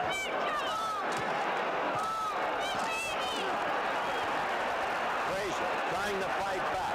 Foreman dominating. Round 5. Foreman got in good coming. And again, you saw it there. Frazier's hurt. Frazier's hurt again. One right hurt Frazier. Frazier's down. Frazier is down from a right. Mandatory 8 count. The first knockdown in round 5. George Foreman looking revived tonight. Frazier getting the left. Frazier getting the right. Frazier taking it from George Foreman. Foreman again with the right. Second knockdown in the round. One more knockdown. This fight is over. George Foreman struggling to Frazier struggling to his feet. George Foreman poised in the neutral corner. Look at him. And Errol Vallon says the fight is over. George Foreman wins in the 5th round by a technical knockout and dreams a whole new dream. Another match against Muhammad Ali. Too big, too strong, in perfect shape. The punches straight and crisp from the very beginning. No sign of fatigue. Frazier as game as ever, but now inevitably the boxing career over for Joe Frazier. A fight of unceasing action, of relentless punching by George Foreman, and of indomitable courage by George Frazier.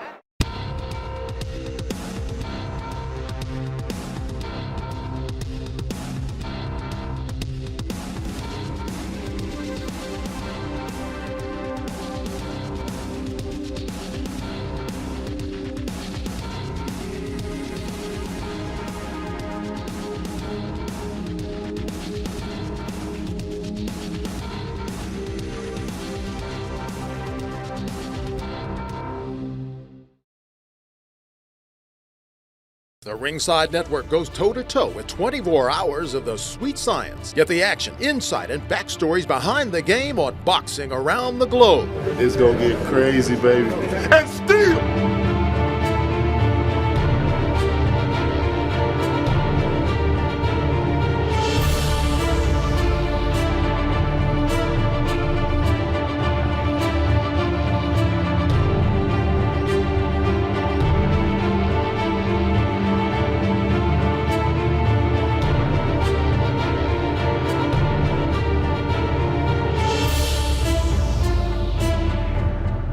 Hello and welcome to our show. I'm Brian Jenkins alongside my Ringside Network partner, Dee Dee Mann. We're coming to you from the boxing capital of the world, Philadelphia, PA, the city that has launched and sustained many a famous boxer's career. Long before the fictional Rocky Balboa climbed the now legendary 72 steps outside Philadelphia's Art Museum, the city was a boxing staple among the greats like Joe Frazier, Joey Giardello, Jolton Jeff Chandler, Benny Briscoe, Willie the Worm Monroe, and many others. They're part of a tradition dating back to the 1940s when Philly became known as the place where the toughest of the tough learned the sweet science in rough and tumble gyms. The Ringside Network comes to you in that tradition with a pledge to bring you the best boxing up close, personal, and pure. Starting right here, right now with today's show. Straight ahead, a look forward at some of boxing's biggest bouts on the horizon. We'll also place the most popular fighters side by side and see how they stack up next to one another, pound for pound. And later on, boxer Jesse Hart will stop by to chat about being one of the best upcoming boxers, and he'll talk about his goals for this year. But first, round one, a walk on the Wilder side, as in Deontay Wilder. The heavyweight champion is looking to solidify his standing among boxing's big men. Deal! Wilder's fresh off a sensational victory over Arthur Spilka. Took place last month. Fans at Brooklyn's Barclays Center saw that. The champ delivered a devastating right hand in the ninth that rendered Spilka unconscious and sent him off in an ambulance. This was one of those devastating hits that seemed to come out of nowhere. One of those punches you don't see because it's coming straight at you, packed with bad intentions. One of those I don't like you and you're going down punches. The Spilka knockout brought Wilder a step closer to the match sports fans really are primed for. A fight between Wilder and European sensation Tyson Fury. With Wilder versus Spilka barely finished, the 27-year-old Gypsy King stormed into the Barclays Center ring and started trading insults with Wilder. Fury could be heard shouting that he'd beat Wilder, quote, anytime, any place, anywhere. He even called Wilder a bum. To which Wilder replied, you can run around like you're a preacher, but I promise you, when you do step in this ring, I will baptize you. Fury says in his eyes he's the undisputed champion, and he can't wait to prove it. Wilder would like nothing more than to defend his title against Tyson Fury. For his part, Fury has some unfinished business to handle with one-time opponent Vladimir Klitschko, who has obligated to fight in a rematch. Fury is the recognized champion, and beating him would unify the belts. But before Wilder faces Fury, Fury would likely face Klitschko in a rematch of their previous bout. You may recall Fury surprised the boxing world by taking down Klitschko. In that fight, the 39-year-old Klitschko looked dreadful. He landed a horrendous 23% of his 231 punches in their November 28th fight in Germany. And then there's Canelo Alvarez, the 25-year-old Mexican superstar. With his win over Miguel Cotto, Alvarez has elevated himself to a new status and is looking to take on all comers. Looming large in his sights, Gennady Golovkin, the dreaded Triple G. The 33-year-old from Kazakhstan is coming off his own big win on October 17th. In that fight, he unified the WBA and IBF middleweight titles, beating the Canadian slugger David Lemieux. With a 34-0, 31 knockout record, Golovkin is fearsome. Alvarez has a more than respectable 46-1 and 1 record with 32 knockouts. The thought of the two-star fighters has promoters salivating, thinking this could be one of the most lucrative fights the sport has seen. And we're all certainly waiting for that one. Meantime, with not quite the same purse, but a strong appeal nonetheless, there's good news on the horizon about welterweight Amir Khan possibly facing off against Kell Brook. Now, that really is the fight that British fans want to see, and it's looking very much like it'll happen this year. But before the two can face each other, each has unfinished business to attend to. First includes Brook defending his IBF welterweight title against Kevin Brazier in March. For his part, Khan is the mandatory challenger to the WBC title, which Danny Garcia won by beating Robert Guerrero last month. As the smoke from those two clears, the long-awaited Amir Khan-Kell Brook match seems much more certain. Super middleweight world champion Andre Ward is settling into the light heavyweight division and eyeing his much-anticipated bout with Sergey Kovalev. Those two fighters are on course to meet in the fall for what's expected to be one of the most significant fight events of the year. 31-year-old Ward has moved up in weight, and he's fighting at 175 pounds. He and Kovalev are under contract to HBO, which has signed each of them to multiple fight deals. Both Ward and Kovalev must win their intervening bouts, and once they do, that showdown will happen. That likely will elevate the winner into the cadre of the best pound-for-pound boxers.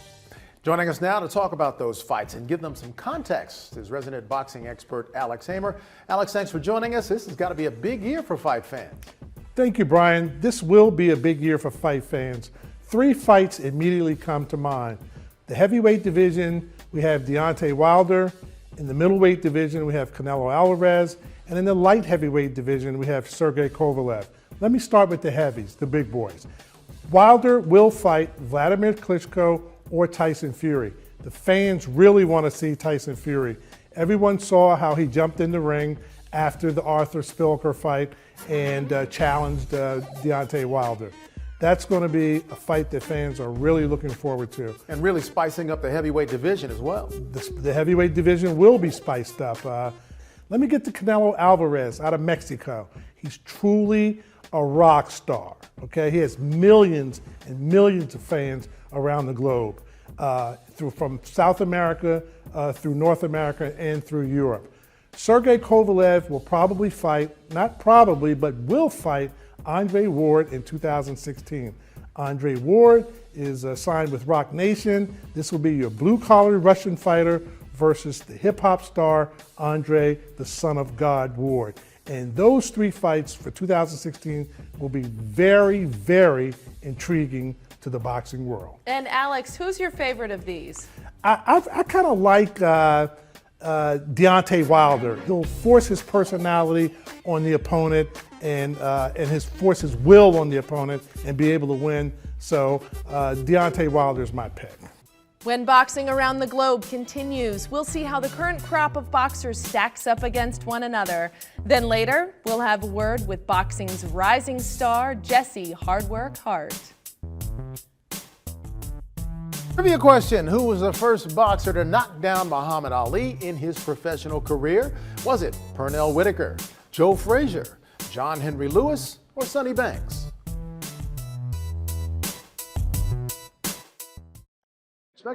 From a business perspective, what would you anticipate, Joe, if he's the victor after going forward? Oh, I mean, look, it's been a great ride now. It keeps mushrooming and snowballing out. People are they know who he is. He's been able to show the character that he has inside and outside of the ring, the winner that he is. But beating Manny Pacquiao makes him not just a star or a growing star, but a superstar. Exactly. Really, he can become the next face in boxing. Right. And that's what a win like this does.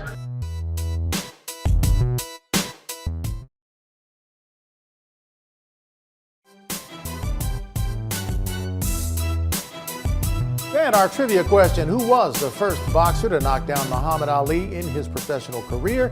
The answer, D, Sonny Banks. And now, round two. It's the question everyone wants an answer to. Who's the best boxer around? Brian, care to weigh in on this? I've got an opinion just like everyone else does, but that's a tough call. Lots of good talent out there. RSN put together a group of boxing experts who came up with a list of top 10 fighters pound for pound. Joining us now to share those rankings is RSN's Charisma McElwain. And Charisma, first off, for the novices out there, how do we rank boxers? Well, Brian and Dee, that's a very good question. You rank fighters in several ways, according to their body of work, their competition, how decisive their win was, the fighter's popularity, the economic impact of their fight, the number of titles they have, and intangibles like work ethic. Wow, lots to consider. Indeed. All right, well, let's get started. Let's talk about number 10. Number 10 is Tim Bradley, a.k.a. Desert Storm. Wow, good choice. He put in a lot of work if you saw him against Pacquiao. He did indeed. And fun fact, he's actually been on a vegan diet since 2008 for his fights. How about that? He doesn't look it. Not at all. The 32-year-old Bradley is a two-time WBO welterweight champion, a two-time former WBC light welterweight champion, and former WBO light welterweight champion as well. RSN ranks him at 10 due to his loss to Manny Pacquiao. Who do we have at number 9? That would be Jesse Hardwork Hart. Now watch what you say about Jesse Hart. He's right here in our studio today. No worries, I have nothing bad to say. I would not want to go toe-to-toe with him. Number 8 is Vasyl Lomachenko. Lomachenko, let's see. The 27-year-old Ukrainian, he calls himself high tech. This guy's got an amateur record, 396-1. That is quite impressive. Many consider him to be one of the most skilled fighters in the sport today, and some would even argue he's the greatest amateur boxer of all time. He's won Olympic gold in 2008 and 2012, and he's got international experience to spare, so this is definitely one of boxing's bright lights. Manny Pacquiao is coming in at number 7. And well paid too. His bout last year with Floyd Mayweather saw some of the heftiest dollars exchange hands in the boxing history. That payday was a good one for everyone involved, Dee. I wish I was a part of it, but even though the fight itself was a bit of a letdown, no one can base Pacquiao's fight just on that. So overall, this is still one of boxing's best pound for pound, and Pacquiao has won championships in 7 different weight classes, from featherweight to junior middleweight. So you could make the argument that he should be higher on the list, but ultimately we placed him here thanks to the loss to Mayweather and his 2012 loss to Juan Manuel Marquez. And we're still scratching our heads over that one. Of course, at 37-year-old Pacquiao is in the twilight of his career, and he's still moving along. We'll see what he does to cap it off. Next on the list. Next on the list is Terrence Crawford at number 6. Terrence Crawford of Omaha. Let's see, last time I heard Omaha was when Peyton Manning was calling snaps. But Omaha, Nebraska got some great talent coming out in Terrence. True indeed. Terrence Crawford, even though you don't normally hear a lot of fighters coming out of Omaha, there still might be a bunch of people that don't know or haven't heard of Crawford, but believe me, this boxer is the truth. At 27-0 with 19 KOs, he's one of boxing's rising stars, albeit quietly rising. This 27-year-old WBO junior welterweight has lots of potential and is definitely one to watch. Since his breakout year in 2013, he's been steadily on the move. Charisma, I expect more people will have something to say about Omaha and about him in the months ahead. Now, our next fighter isn't also from Omaha, is he? No, not at all, DD. Andre, son of God, or SOG Ward, hails from the Bay Area in California, where it's nice and sunny. SOG, the Ring Magazine's super middleweight champion. Yes, the former WBC, WBA lineal champ, who is represented by Jay-Z's Rock Nation, is going to be a well-promoted big name and personality on the march. With 28 wins and no losses to go, with his 15 knockouts, this is someone with serious skills who's poised to make a bigger name for himself. This 31-year-old is a good technician, a former gold medalist at the 2004 Olympics, and Ward is very much on the comeback trail after spending most of 2013 nursing injuries and being inactive in 2014. No question, he's someone we'll want to keep our eyes on and watch how well he returns to form. Of course, just one word standing in the way of his legacy, Kovalev. We'll see how that comes out. Ouch. Number 4, I'm going to say this only once, so listen very closely. Santos Saul Alvarez Barragan. You nailed it. Did I? You mean Canelo Alvarez? Yes, Canelo Alvarez, the red-maned Mexican superstar who's lighting up the boxing world. He's got 46 wins against 1 loss, and 32 of his wins were by knockout. That 1 loss, by the way, was to Floyd Mayweather. The Russian Sergey Kovalev occupies the number 3 spot. Kovalev is the light heavyweight champion of the world. Yes, that he is effectively. He holds all the major belts but 1 in his weight class.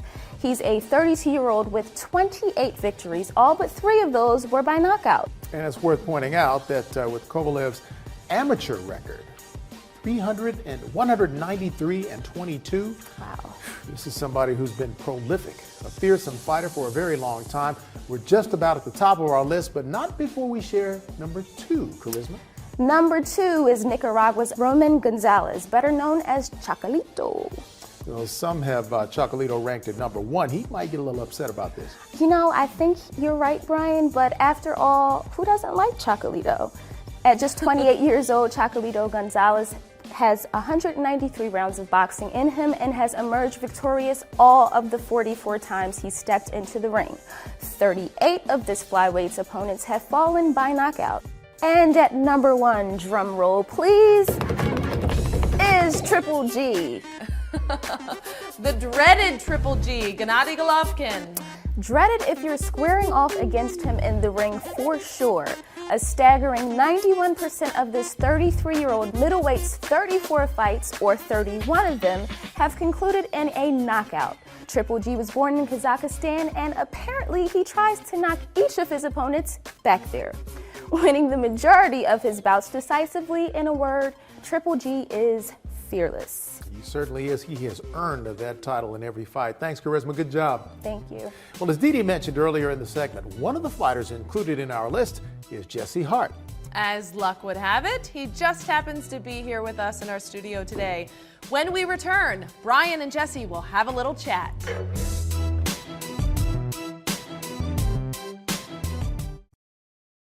Harold, Alex Hamer from Ringside Network. I wanted to get your opinion on Sergey, the Russian that's going to fight Bernard Hopkins on November 8th. Can you tell us what you think about that preliminarily? Sergey Kovalev is probably the hardest hitter in boxing today. Huge puncher. The guy's got a right hand that'll just knock you dead. And, you know, he's been knocking out everybody. And not only that, he's been knocking out everybody in the early rounds, too. You know, Nathan Cleverly and all the guys he's fought recently, Ismail Salak, you know, decent fighters, and he's just been bowling them over. Right. I mean, he's undefeated. He only has one draw on his record. Right. I think he's 25-0. And, you know, 23 knockouts. So you can't argue with his power. Of course, he's never fought a guy that you know, is a good defensive fighter that's going to hit him back.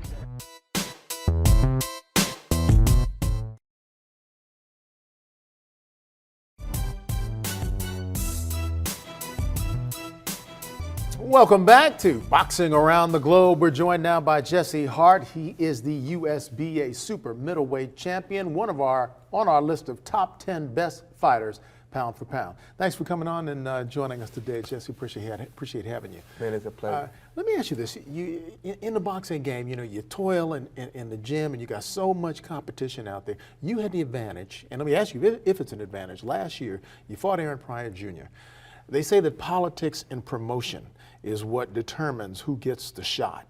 And you both had big names. You both had dads with big names. Did that help elevate your career to get you in the mindset of the boxing world?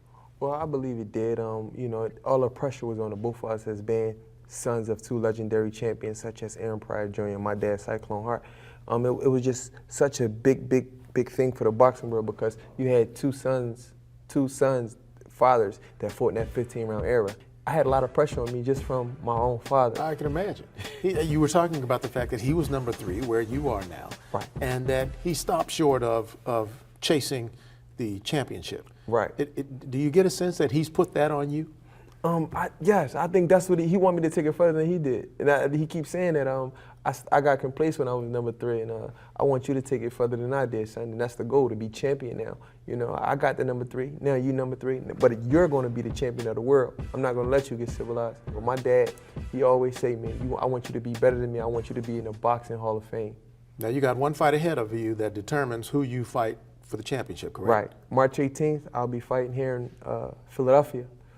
You know, and that determines what I'll be fighting for the title after March. Whoever wins out of Gilberto Ramirez and Aldo Abraham, that's who I will be fighting sometime in the fall. All right. Well, good luck. You ready? More than ready. Can't wait to get in there. We'll be watching you. Thanks for joining us. Appreciate it. 2015 was a great year for boxing, and some moments from last year still have us talking about them and setting up for great storylines this year. Starting with the fight of the year between Francisco Vargas and Takashi Miura. Vargas, a messy right eye. Vargas appeared on his way to defeat. He was badly beaten when he rallied for an amazing comeback. In electrifying fashion, Vargas knocked out Miura in the 9th round to win a junior lightweight world title on the Miguel Cotto Canelo Alvarez undercard at the Mandalay Bay Events Center. It was one of Vargas's 17 KOs, who is 23-0 and 1.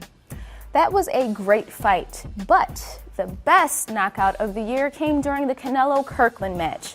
May 9th, Canelo Alvarez hooked up with power brawler James Kirkland in front of a raucous 31,000-plus crowd at Houston's Minute Maid Park, and they did not disappoint. It was a slugfest that concluded violently with Alvarez destroying Kirkland with one whopper of a right hand. The shot connected with Kirkland's jaw and spun him halfway around into the ropes and sent him crashing to the canvas. Kirkland required medical attention and was taken to the hospital for precautionary reasons. Our fighter of the year is Roman Chocolatito Gonzalez. We mentioned him, of course, in the last segment as one of our pound-for-pound best boxers. Gonzalez is the current WBC and the Ring Magazine flyweight champion. He's also laid claim to the WBA light flyweight and WBA minimum weight championships. At 28 years old, he's stepping now into his prime. And last on our list, John David Jackson is our trainer of the year. Boxing Around the Globe continues right after this. Well, that's it for today's show. Whether it's around the corner, across the nation, or overseas, you'll find it right here on RSN's Boxing Around the Globe. For Dee Dee Mann and Charisma McElwain, I'm Brian Jenkins. Thanks for joining us. We'll see you ringside.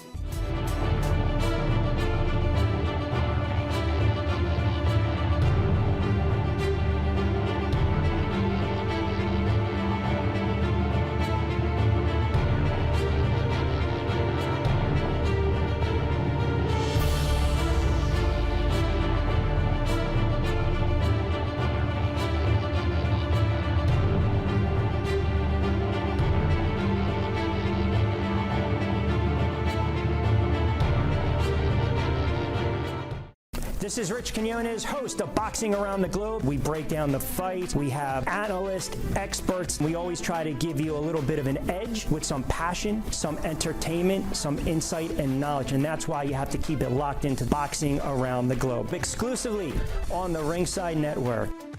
Boxing Around the Globe. Catch it on the Ringside Network.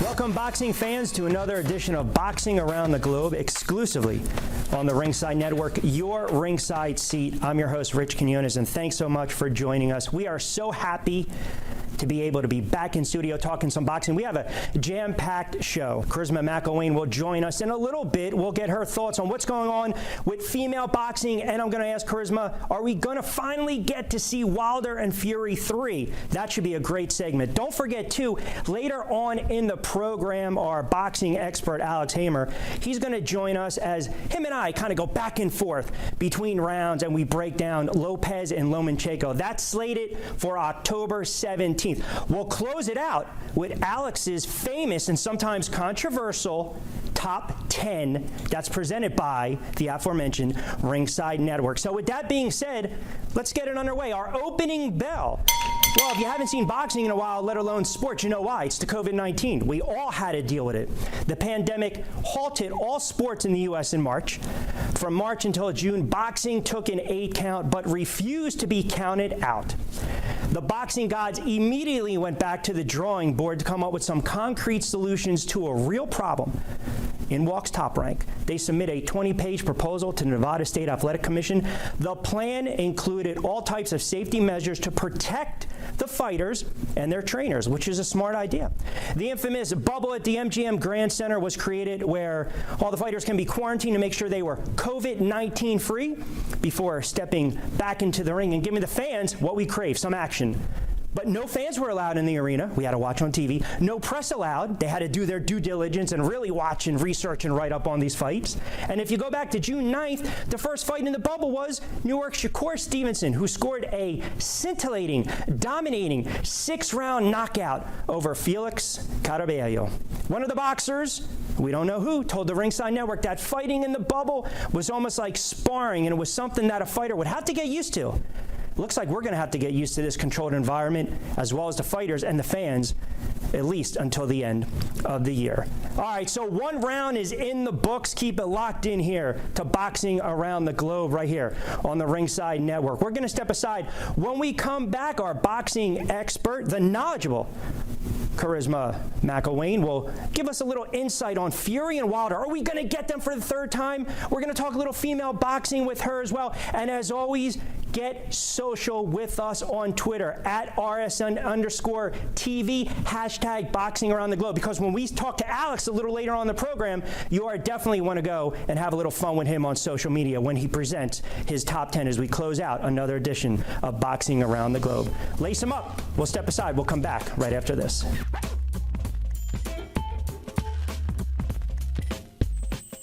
Let Ed Sr. and his staff at Samson Motors show you how easy it is to buy a quality used car in Philadelphia. Samson Motors believes in fair prices, superior service, and treating you right. Their knowledgeable staff is there for you. Credit issues? Not at Samson Motors. Let Marcus from their finance department help you. Call Marcus at 215-288-6050. That's 215-288-6050. You can find Samson Motors in the Great Northeast at 6221 Harbinson Avenue in Philadelphia. Check out their large pre-owned inventory anytime at SamsonMotorsPhilly.com. My name is Dan Gattuso, owner of Dry Guys Basement Systems. We cover all of southern New Jersey and southeast Pennsylvania. One of our biggest parts of our industry is basement and crawl space waterproofing. We offer things that nobody in that industry can. There's a lot of patented products we use that actually allows you to straighten your walls even over time. If you have a bowed wall, we can straighten it out for you. We're not afraid to stand behind products we know are the best in the industry.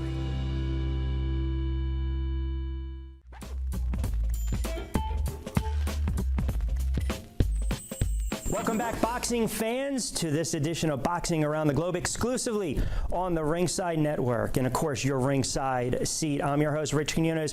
Thanks for taking a ride with us through the opening round. My goodness, you know, the show always has this phonetical fast pace, and that's okay. That's the way we like it, just like heavyweights. And to talk a little bit about some heavyweights, Wilder Fury, are we going to get that third bout? We have to bring in our boxing expert, Charisma McElwain. And Charisma, I'll tell you, you talk about Wilder and you talk about Fury. This is a fight I know you want to see. Charisma, I know I want to see this. What's the latest on this one? Well, you want to see it, I want to see it. The fans have been waiting for it.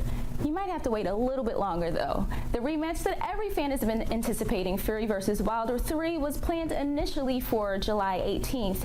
And because of COVID, it was postponed until October 3rd. Now fans and we have to wait yet again because now the rematch is planned for December 19th. The anticipated venue is the new Raiders home, the Allegiant Stadium, and that stadium holds 65,000 people. So packing in 15 to 20,000 people should handle the social distancing problems. Bob Arum, the president of Top Rank, said the fight has received offers from Macau and China and venues in Australia. I guess we'll just have to wait and see. But what are your thoughts, Rich? I'm not a patient man. I need to see these two go at it. We've been waiting so long for some boxing, and I know later on we're also going to talk a little female boxing, which I'm sure you're excited of. But listen, tell the viewers what we have in store as the show progresses. Well, fans, don't go anywhere because just after the next segment, we're going to have boxing expert Alex Hamer come and talk his pound for pound top 10. It's going to be controversial, but that's what we like here in boxing because we like to fight. But don't go anywhere. We'll be back with more Ringside Network and Boxing Around the Globe right after this.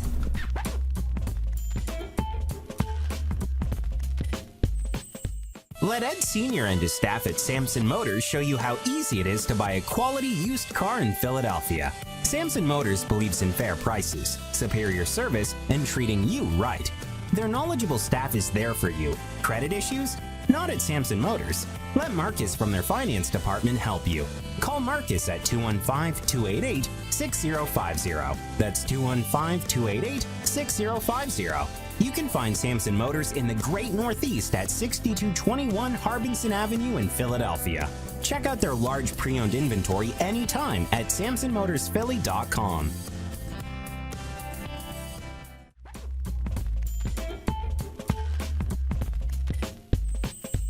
Welcome back to this edition of Boxing Around the Globe, exclusively on the Ringside Network. Rich Quinones here. Thanks for joining us. And I'm telling you, as this show is starting to speed up in the middle rounds, we can't wait to get to some of the late rounds. But before we do that, we'll throw it back over to our boxing expert, Charisma. And we're talking a little bit about the female fighters. You teased it wonderfully going into the break. Jessica McCaskill, Cecilia Brakehouse. That was a heck of a fight between these two. Thanks, Rich. As you know, I love talking about the ladies of boxing. Cecilia Brakehouse, known affectionately as the First Lady of Boxing, lost a close majority decision to investment banker turned boxer Jessica McCaskill. At the end of the fight, Brakehouse indicated that she might retire. Cecilia suffered her first loss in 11 years as a professional fighter. McCaskill, on the other hand, only has 10 professional fights. The fight was a hard-fought welterweight contest between the two women, and even though Ringside Network had scored in favor of Brakehouse, the decision really could have gone either way. In confirming the rematch, Brakehouse told told RSN she thought she did not fight at 100%, and she didn't want to go out on a career worst performance. She felt she owed it to her fans all over the world. I don't know. I don't think I'm ready for her to retire. What do you think? Listen, I think to each his own. We can't tell these fighters when to give up the sport, but I'm telling you, how about female boxing over the last 3, 4, 5 years? I mean, there are so many great, notable female fighters to really watch and to follow, especially on social media. So who are some of your favorite female boxers? It's an excellent, that's a body shot question. Caught me off guard on that one. Listen, Amanda, the Serrano sisters, Heather Hardy, who made the transition from boxing to MMA, Christina Cruz, who grew up in Hell's Kitchen, was a storied amateur boxer on the New York boxing scene. And then we have to pay homage to the Mia St. Johns and the Marine O'Shea's of the world, the $1 million babies. So, but I tend to agree with you. You know, at times you hate to see some of these fighters retire, but sometimes it is also in their best interest. I guess we're just going to have to wait and see. Yeah, we're going to have to fingers crossed on that one, but I'm telling you, keep it locked in with a lot of these female fighters. They're doing a heck of a job. Excellent segment, Charisma. We appreciate it. All right, so listen, as we start rolling along, we got to remind you guys to get social with us on Twitter. Follow us on Twitter at @RSN_TV. And the reason you're going to have to do that, and hashtag Boxing Around the Globe, because later on in the program, Charisma already made mention of it before, Alex Hamer is going to give us his pound-for-pound top 10 Ringside Network list. And you guys are going to want to hashtag Boxing Around the Globe. You're going to want to hashtag the Ringside Network. You're going to want to hashtag, you can hashtag Alex Hamer. It doesn't matter, because I know it's going to be a controversial list. We're going to step aside. When we come back, I'm going to give you a little insight on a little segment, a little drama going on between some of the media, some of the networks, some of the CEOs. We like to title that one, The Hatfield and McCoys. Boxing Around the Globe continues right after this.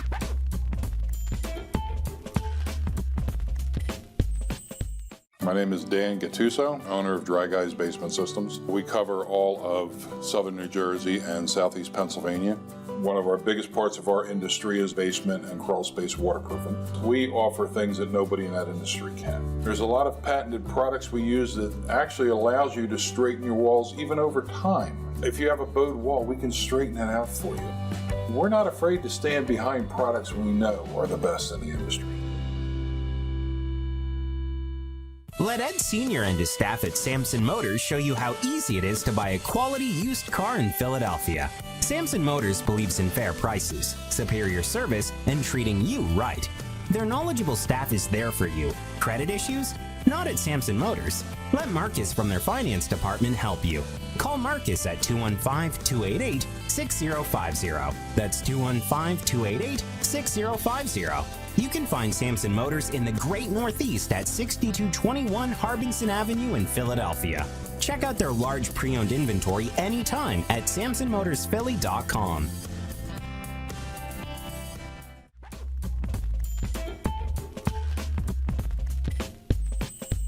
Welcome back, boxing fans, to this edition of Boxing Around the Globe, exclusively on the Ringside Network, your ringside seat. Rich Quinones here, back in the saddle. And, you know, as we start to really get into the show, we got to remind you, we'll close it out with a preview of Lopez and Lomachenko. And then, of course, Alex is going to provide his Ringside Network top 10 pound-for-pound list. But we always love, who doesn't love a good feud? Who doesn't love a little controversy? Well, we got one for you this time with the media and some CEOs and some fighters alike. A feud recently erupted between Ring Magazine and Showtime. Ring Magazine editor Doug Fisher, oh, you gotta love Doug Fisher's Dougie's Daily Mailbag, if you will. He does every month, always stirs the pot. He wrote an article indicating that Showtime, which is owned by CBS, lost money when it landed pay-per-view king Floyd Mayweather's 7-fight mega deal almost a decade ago. We're still arguing about this stuff. The barbs immediately started flying in Twitter because, hey, it's social media, and they started to go back and forth. Showtime executive Steven Espinoza and the Mayweather camp, they came out swinging. They were down, but they got back up. And of course, who led the charge? Leonard Ellaby, the president of Mayweather Promotions. He said the numbers, they don't lie. He released a figure showing that in 7 fights, Mayweather sold 14,415,000 pay-per-view buys. Oh my God, I got to look again to see that. The revenue generated 7 fights, $1,306 million.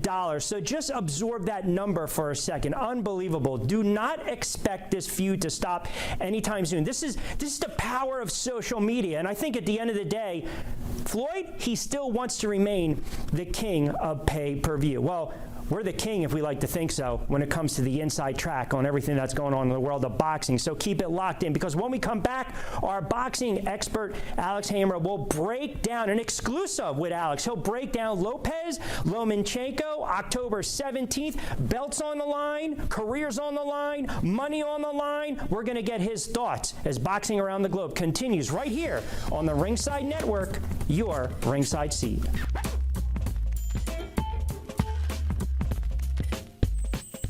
Let Ed Sr. and his staff at Samson Motors show you how easy it is to buy a quality used car in Philadelphia. Samson Motors believes in fair prices, superior service, and treating you right.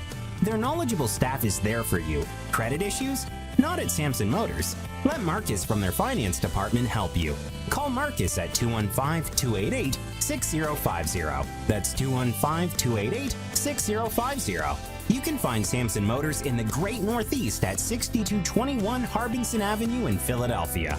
Check out their large pre-owned inventory anytime at SamsonMotorsPhilly.com.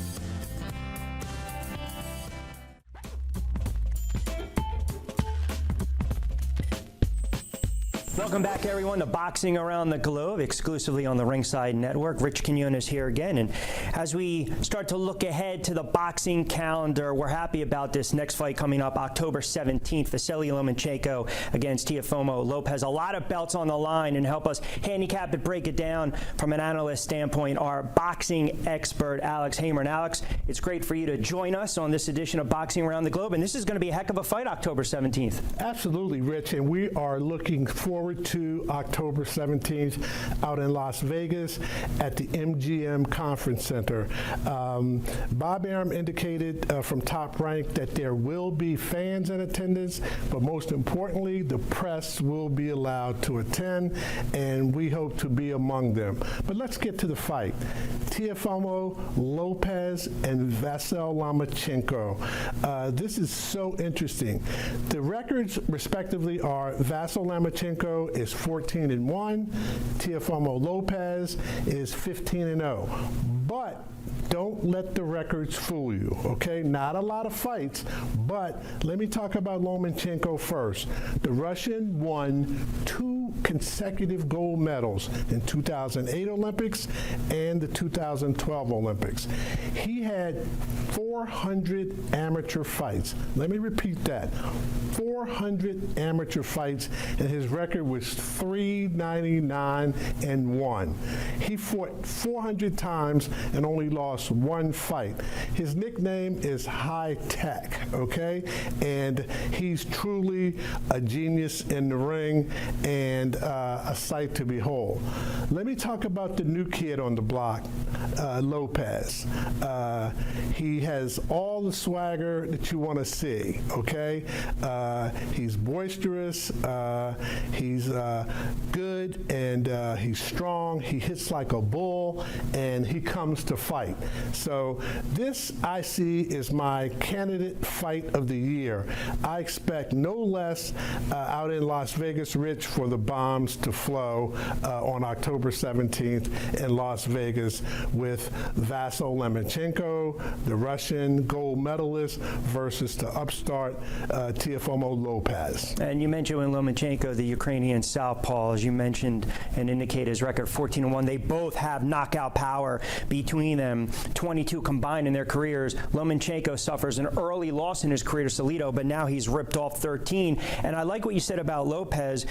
You know, here's a kid where we always want to crown the next boxer, the next fighter, but this is a major step up in class, if you will. And we always talk about some styles. Do you see this fight, Lomachenko trying to break him down early on, going for the knockout, or Lopez try to feel him out a little bit early on?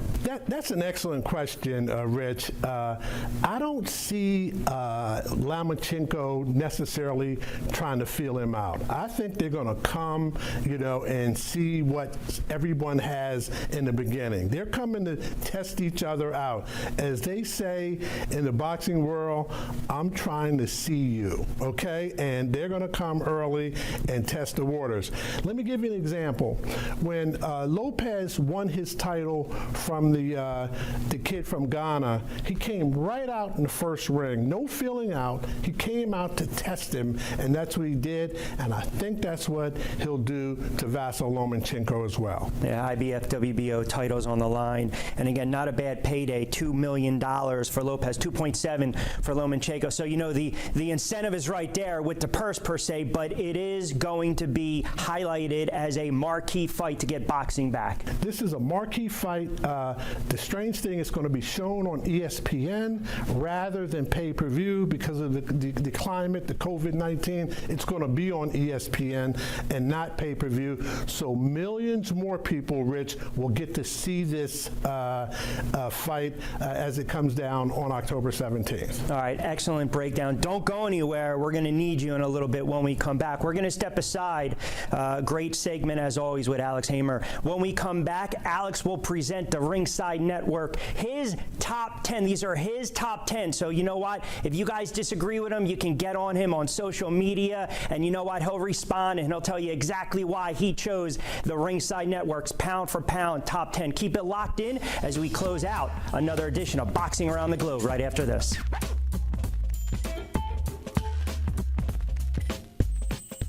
Let Ed Sr. and his staff at Samson Motors show you how easy it is to buy a quality used car in Philadelphia.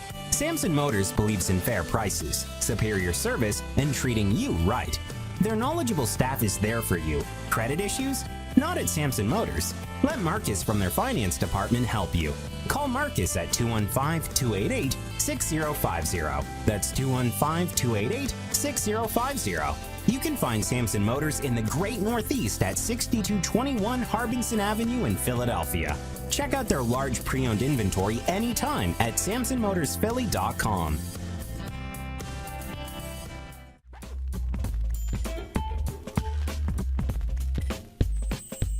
Welcome back, boxing fans, and this is our final round, the final bell, if you will, for this edition of Boxing Around the Globe. Thanks again for keeping us locked in. Rich Quinones here, and we always try to go out with a bang, a liver shot, if you will, a body shot, and we typically like to do it in this fashion as we welcome in our boxing expert, Alex Hamer, with his always controversial, sometimes, what are you thinking, Alex, your top 10, the Ringside Network, top 10 pound for pound, and I'm telling you guys right now, you can get on Twitter and go back and forth. You can always follow us on social media at Ringside Network. So it's pretty easy. At RSN_TV to argue, to debate, and maybe for once agree with Alex in his top 10. Thanks, Rich. The top 10 is very, very unique this time because of the environment that we find ourselves in. But let me get started. My number 10, Gervonta Davis. Tank is going to fight Leo Santa Cruz soon, and he's going to prove that he belongs in the top 10. So number 10, I have Gervonta Davis. Number 9, Anthony Joshua from Europe. I know Anthony lost to Ruiz, but he came back and he knocked Ruiz out. So my number 9 is Anthony Joshua. Number 8, Leo Santa Cruz. Leo, like I just said, is coming to fight Gervonta Davis, and the winner of that fight may indeed knock out the loser out of the top 10. My number 7 is Manny Pacquiao. How can you leave Manny out? You know, I'm prejudiced because of the body of work, but you have to take it into consideration. You can't leave it out. My number 6 is Naoya Inoue from Japan. He's the bantamweight champion right now, multiple weight divisions, WBC, WBA. You can't leave him out. He travels and he can fight. Number 5, Deontay Wilder, okay? We know he lost to Tyson Fury, but you can't knock him out of the top 10 based on one fight. He should be in the top 10. Let's not forget again, I hate to use the word, but body of work. He knocked out everybody you put in front of him, and now that he's lost one, and tied one, of course, he should still remain in the top 10. My next fighter is Terrence Crawford. I gotta put Bud in because he's just great. Before he moved up to 147 to the welterweight, he was a junior welterweight, and if you recall, like I do, he held all 4 belts: the WBA, the WBC, the IBF, and the WBO belt at 140. Name somebody who can do that, can say, I have all 4 belts. Bud did it. He wiped out the junior welterweight division and then moved up to 147. Okay, my number 3 is Tyson Fury, okay? Tyson Fury moves up because he came to America and he saw and he conquered. Back on February 22nd, everybody remembers what happened, and I think, as we reported earlier, that they're going to fight again, hopefully in December, at that new beautiful stadium that the Raiders play football in right now. My number 2 is Vasyl Lomachenko.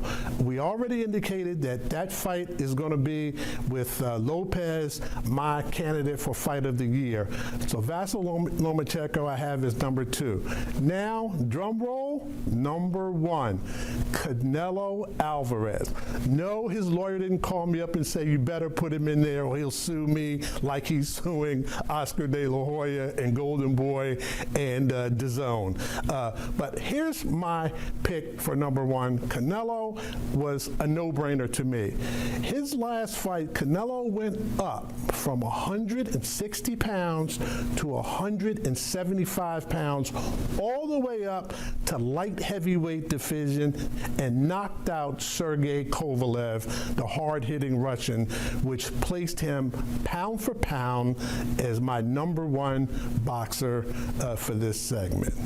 Okay, Rich? Well, I mean, I don't know if I'm okay with this. I mean, there's always something in there where we can go back and forth and dispute. I mean, look, if Earl Spence doesn't have his accident, you have Garcia's out there, multiple Garcias out there, and Danny and Mikey. Pacquiao, maybe it's a little sentiment, but I like the fact that you said the body of work. Heavyweights, we're starting to see them climb up a little bit, and the Gypsy King, I like his placement. Canelo, let's see what transpires down the road with Canelo and how these fights are going to shape out. I think that's an excellent point, Rich. I love Errol Spence, but for that accident, he would have been in my top 10 because he probably would have had a couple more fights. I love Mikey Garcia. Mikey is fearless. He'll fight anyone. So after a couple of fights, we'll see how the top 10 shakes out again, but this is how we have it for now. And that's the operative word, for now, because we started the show as we start to come full circle with the pandemic, and I know we're still dealing with it, but it's great to be back talking boxing with you, Alex. Excellent job with the Ringside Network Top 10, the pound for pound, and of course, don't forget, you can always follow us on social media. You can tweet at us. We'll post everything out there at RSN_TV, and if you're just new to the program, again, this is Boxing Around the Globe, your exclusivity, if you will, when it comes to the world of boxing 24/7. We break down the fight. We have analysts, experts, top 10 list that you guys, we call it bar talk. You guys can argue when you're out and about with your friends watching some of these fights on our network, by the way. Classic fights, if you will. Black and white fights when boxing was really in its heyday. I mean, just stick a little transistor radio next to me the next time we can listen to some of these old school fights. And we always try to give you a little bit of an edge with some passion, some entertainment, some insight and knowledge. And that's why you have to keep it locked into the Ringside Network TV and, of course, Boxing Around the Globe. For Charisma McElwain, for Alex Hamer, I'm Rich Quinones. We appreciate you guys joining us for this edition of Boxing Around the Globe. And as always, we'll see you next time ringside. Let Ed Sr. and his staff at Samson Motors show you how easy it is to buy a quality used car in Philadelphia. Samson Motors believes in fair prices, superior service, and treating you right. Their knowledgeable staff is there for you. Credit issues? Not at Samson Motors. Let Marcus from their finance department help you. Call Marcus at 215-288-6050. That's 215-288-6050. You can find Samson Motors in the Great Northeast at 6221 Harbinson Avenue in Philadelphia. Check out their large pre-owned inventory anytime at SamsonMotorsPhilly.com.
Sprinting out of a hole. Oh, no, he's ready. Oh, He's ready. goodness, He's ready. Tyrone Davis. Yes, sir.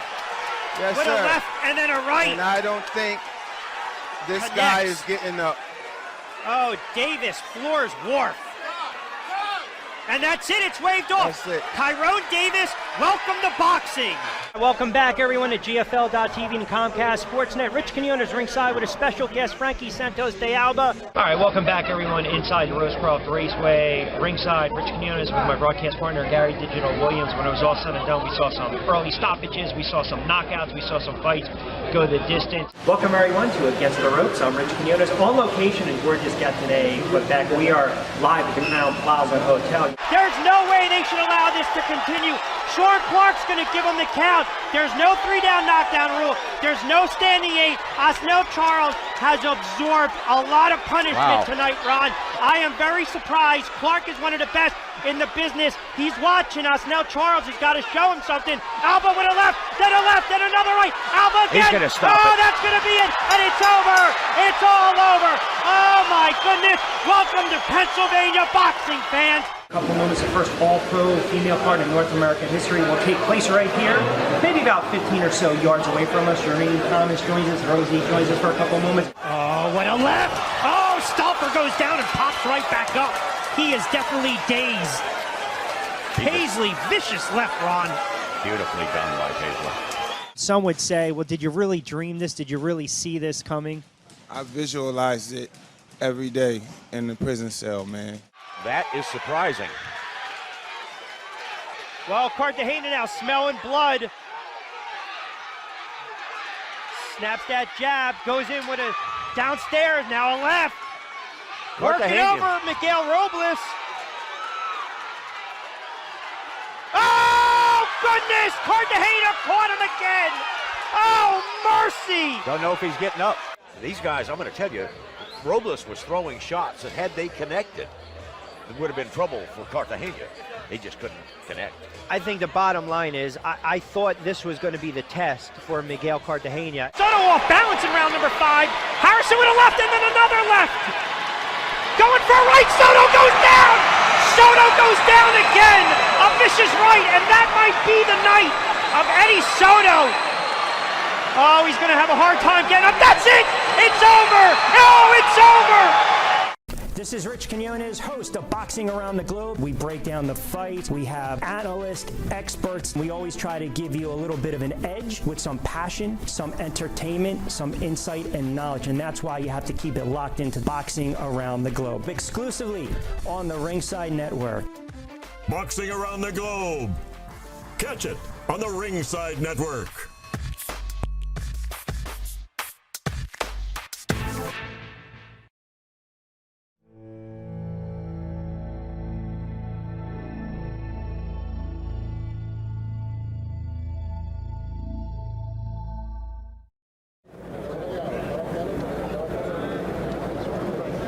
From the the Sports Arena in San Diego, California, Muhammad Ali Professional Sports presents the WBC Light Heavyweight Championship bout between Matthew Saad Muhammad, the champion, and Lati Mwali of Lusaka in Zambia, the #1 contender and challenger tonight.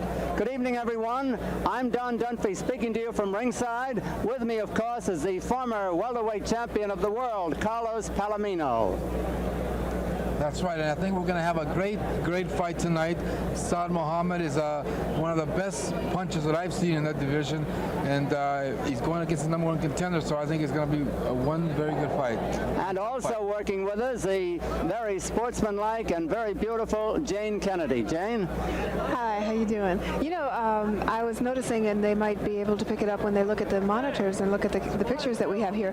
The crowd has not really started to come in yet, but I expect this place will be jam-packed before, say, a half an hour is up, a good half an hour. And also, we're going to have a lot of celebrity fighters that are going to be in the audience, a lot of fighters that the people will pick up on, and we'll be trying to show you them later on.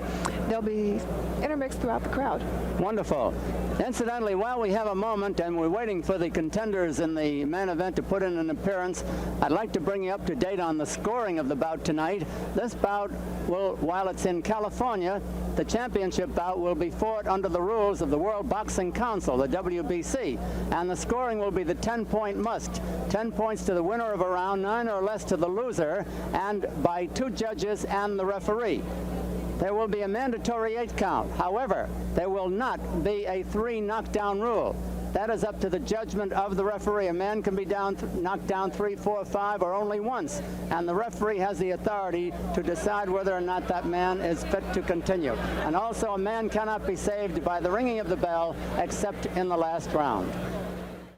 Matthew Saad still has his bathrobe on. Mwali's out there ready for this afternoon, but I'm going to go through it. If you score a knockdown, you must go to the farthest neutral corner, stay there until I tell you to come out. Don't come out to that corner because you only be damage to yourself. The 3 knockdown rule is out. It's up to me to decide where the fight should be stopped. And now 40 seconds. If a fight is in the floor, please don't come in until he gets up, then you can help. The bell will not save anybody from being knocked out. Any questions? Shake hands. Good luck to both of you. Adolf Ritako taking the robe off Matthew Saad Muhammad, the light heavyweight champion, WBC version. He's wearing the black trunks with the white stripe and border. Lati Mwali is wearing the white. Round 1, it is scheduled for 15. They're wearing 10-ounce gloves. Mwali is going to peck away with that left hand if he can. And Franklin, formerly Matthew Franklin. Matthew Saad will try to counter that right hand in there. Pretty good double hooks by the left hand of Mwali. Mwali carrying the fight to the champion, scoring with his jabs. He is undefeated.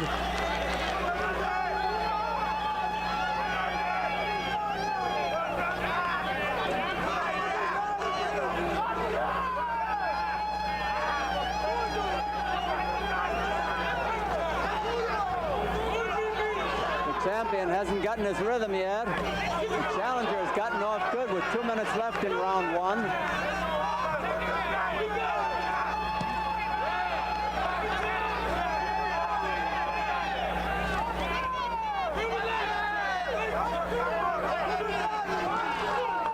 Mwali making good use of his arsenal.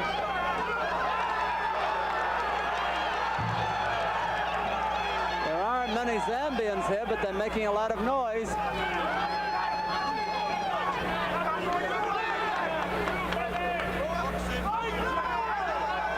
Round about half over.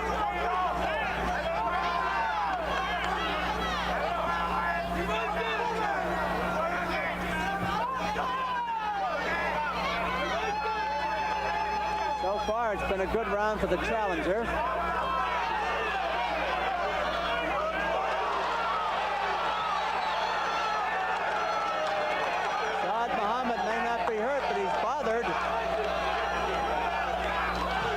To go in round 1.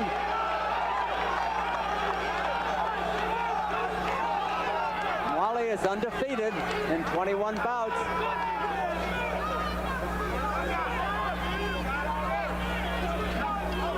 Wild swing by the champion.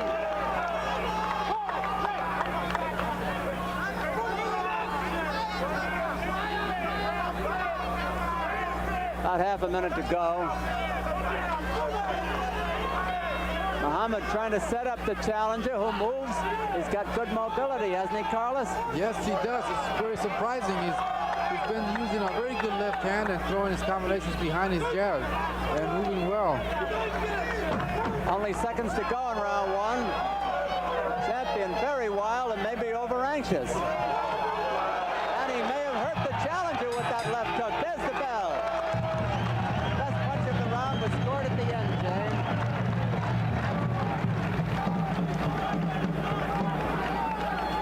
Jane, I was saying the best punch of the round was scored at the end by Muhammad. It seems to me, I'm sorry I didn't hear you when you said that, my volume wasn't up.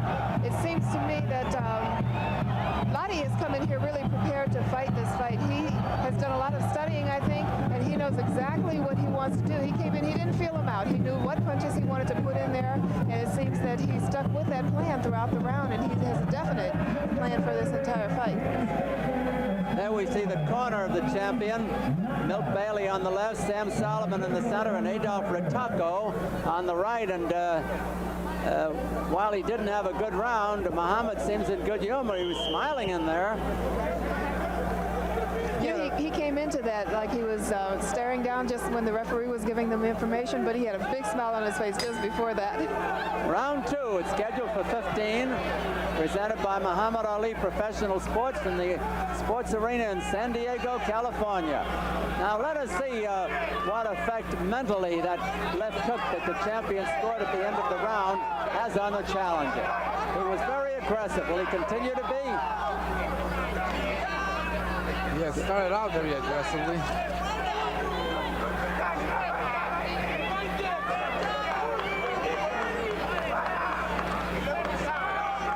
Those jabs are short. Good countering punch by the challenger. Lottie Mawali from Zambia. He's got that jab working.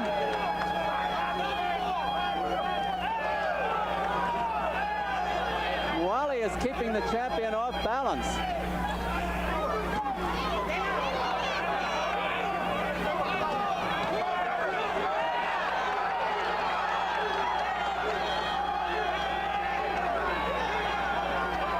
Champion smiles after taking about 4 straight shots. Maybe he was embarrassed. Or they're trying to say, hey, that was nothing. Little psych job. Yep. He's been very wild with the right hand when he follows it up. I'm talking about Muhammad, light heavyweight champion. Well, Side in the past has shown a sort of a slow starter, and it comes on in the later rounds. Good countering right by Muhammad. He's in the black trunks. Mawali's in the white. Mawali had a good first round. He's having a good second round. But it's a 15-round bout. Saad Muhammad seems to be relying on his right hand, which has not been landing. Lottie has just lost his mouthpiece.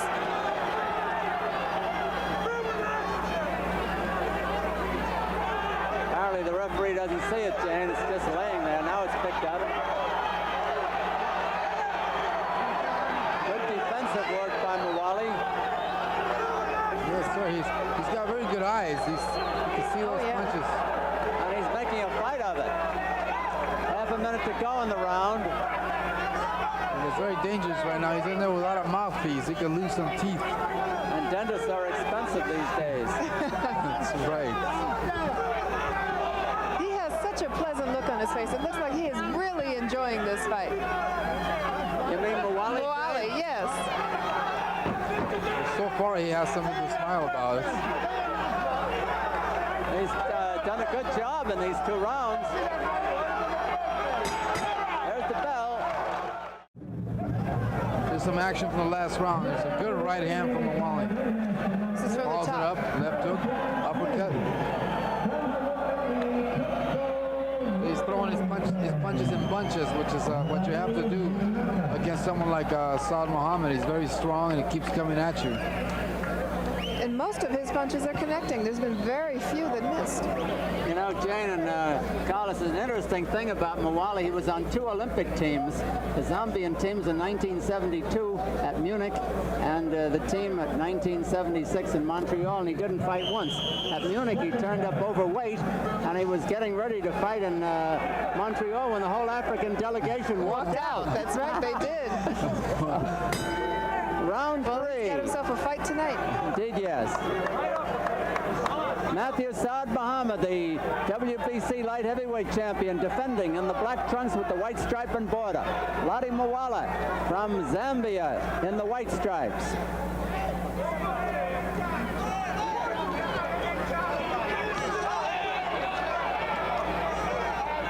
Now Muhammad seems to be finding his rhythm. He's scoring.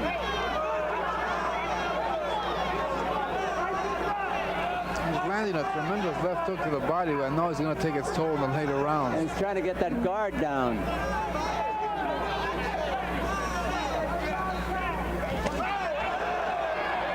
Good right hand by the champion. Wally moves that head pretty well and for a defensive move.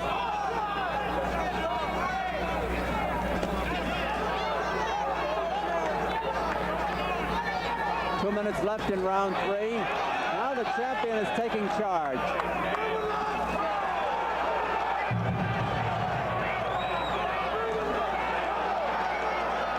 Muhammad is coming to life. But Muwali's fighting back. Can't leave yourself open like that. Good countering left hook by the challenger.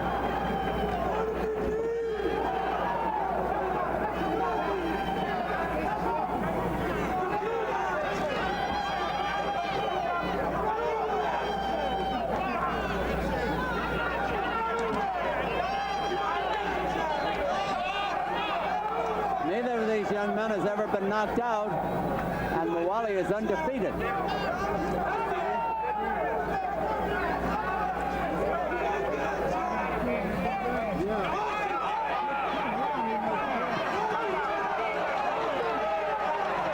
Good countering rally by the challenger after Muhammad had scored.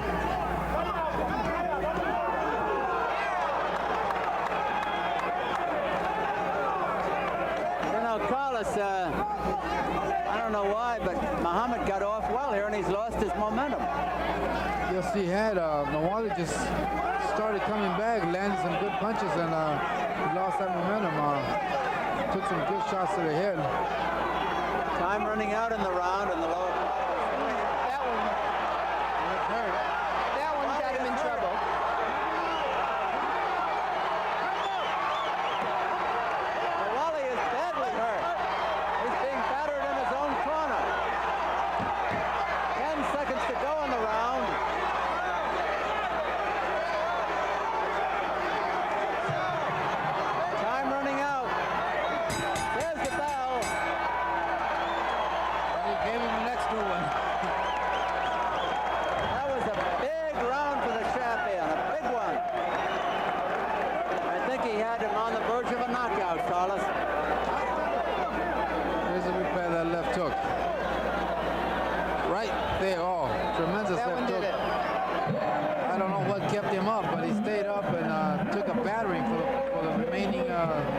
Seconds. I thought that he would go right in here, and then he even hung out in the corner on the ropes.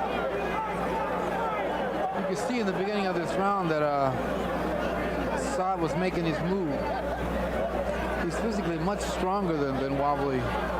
There's Mawali in his corner, getting some much needed advice, but they can't go out there and take the punches for him.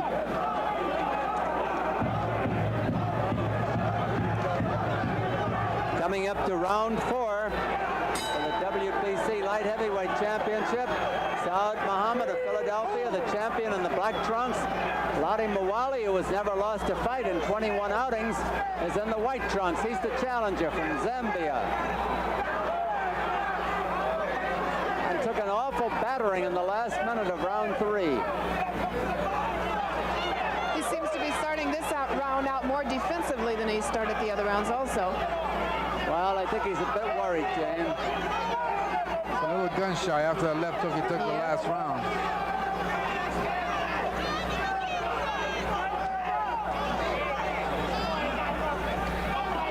His punches don't seem to have that snap. I was going to say, a lot of the steam has gone out of his punches. And Muhammad is coming on now.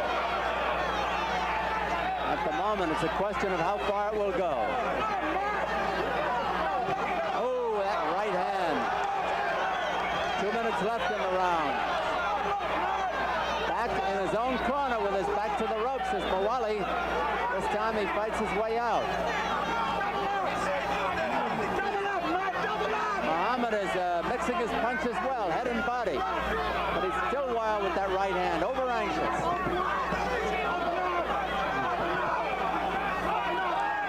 Muhammad ran into a right there. It did him no good.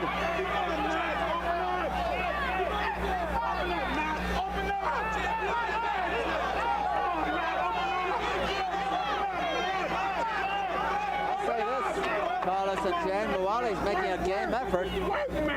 Yes, he is. The only thing is that I've noticed that he doesn't seem to hurt Saad Muhammad when he lands his punches. That's trouble. He's worried about taking them now. As you said, those body punches will take a toll. And Muhammad is landing them. A minute to go in the round.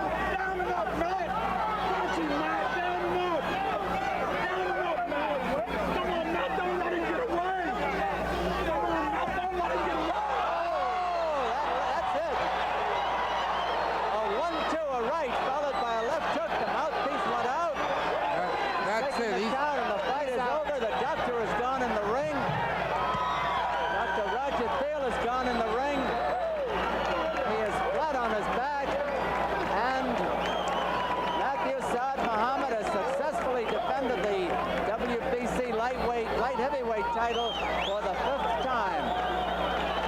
Now the concern is how bad is Lottie Mawali? Lottie how does he hurt? He took a tremendous uppercut, sort of a left hook uppercut. His head went snap way up in the air.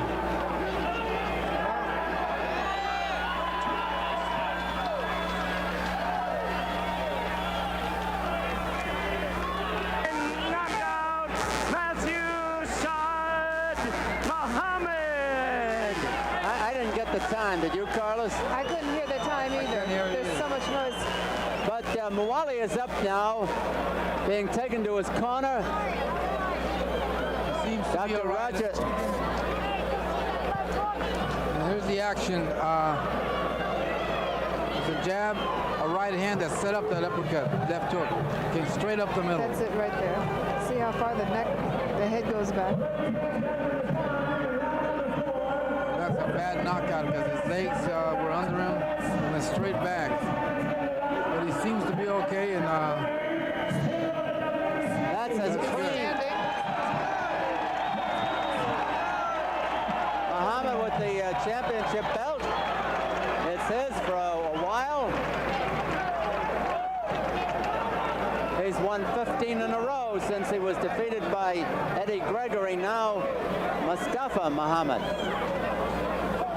And they will fight in February, I understand, and there will be just one light heavyweight champion after that. That's right. It's the big showdown. The 2 light heavyweight champions. The shootout. The shootout, that's right. At the OK Corral. Well, that's going to be a big night for boxing. We'll tell you more about that later. By the way, Mawali seems to be doing all right. He's on his feet. He's talking around. And we were all glad to see that because he didn't want to see anybody get hurt. That was a clean knockdown, and he really went down. But I guess it was just a question of time.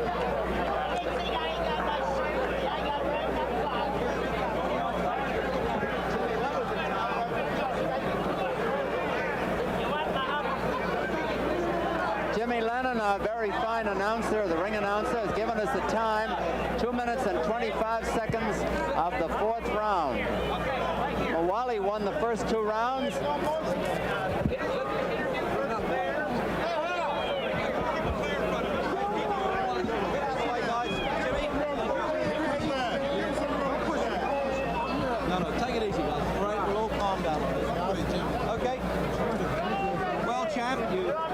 of the rounds looked a bit rough, and then you came up with a perfect knockout. Tell us about it. Well, he's a very good, outstanding boxer. Latimer Wally is a good, very good counterpuncher. I'll tell you, England has them. Yeah, it has very good boxers, you know.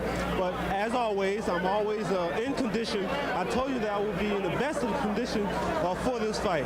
But I'm ready. Allahu Akbar. Well, you're defending the championship all the time. He caught you a few fair punches early on. Yes, he did. But, you know, I had to get away some punches in order to get mine off. You know, and my stepfather here, John Santos, had told me, you know, go out there and get him because this is his birthday, and I'm celebrating his birthday. I ain't letting nothing like Latimer Wally stop me. But he's a very good fighter. He's a hell of a prospect to be a champion. Well, anyway, that was a champion performance by you, Matthew, I must say. Well done once again. Thank you. Thank you very much. Allahu Akbar. Well, we've had quite a bout.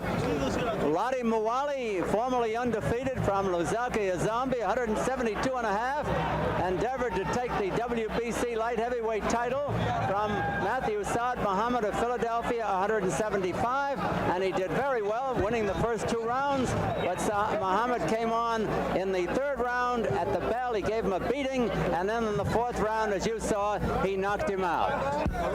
This is Don Dunphy along with Carlos Palomino and Jane Kennedy speaking for Muhammad Ali Professional Sports from the Sports Arena in San Diego, California.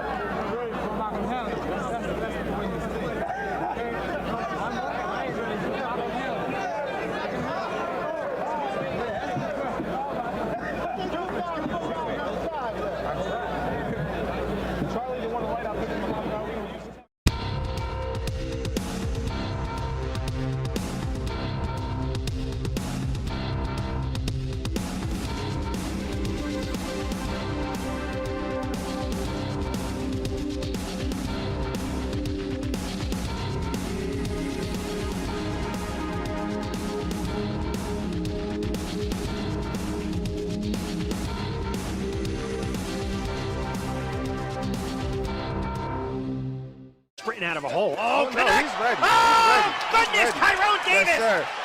Yes, with sir. a left and then a right. And I don't think this Connects. guy is getting up. Oh, Davis floors Wharf. And that's it. It's waved off. That's it. Tyrone Davis, welcome to boxing. Welcome back, everyone, to GFL.TV and Comcast Sportsnet. Rich Quinones ringside with a special guest, Frankie Santos de Alba. All right, welcome back, everyone, inside the Rosecroft Raceway. Ringside, Rich Quinones with my broadcast partner, Gary Digital Williams. When it was all said and done, we saw some early stoppages, we saw some knockouts, we saw some fights go the distance. Welcome, everyone, to Against the Ropes. I'm Rich Quinones, on location in gorgeous Gatineau, Quebec. We are live at the Crown Plaza Hotel. There's no way they should allow this to continue. Sean Clark's going to give him the count. There's no 3-down knockdown rule. There's no standing 8. Osnell Charles has absorbed a lot of punishment tonight, Ron. I am very surprised. Clark is one of the best in the business. He's watching Osnell Charles. He's got to show him something. Alba with a left, then another right. Alba again. He's going to stop it. That's going to be it. And it's over. It's all over.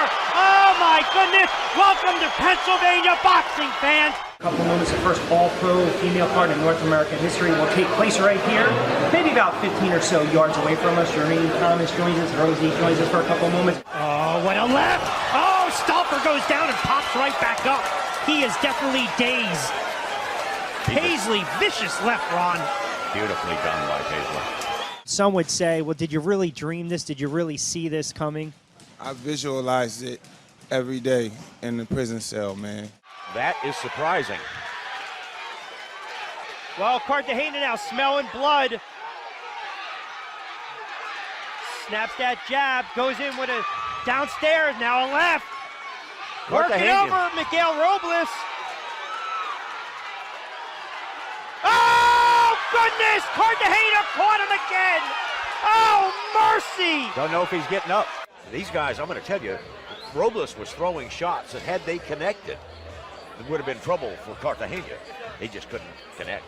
I think the bottom line is I thought this was going to be the test for Miguel Cartagena. Soto off balance in round number 5. Harrison with a left and then another left. Going for a right. Soto goes down. Soto goes down again. A vicious right, and that might be the night of Eddie Soto. Oh, he's going to have a hard time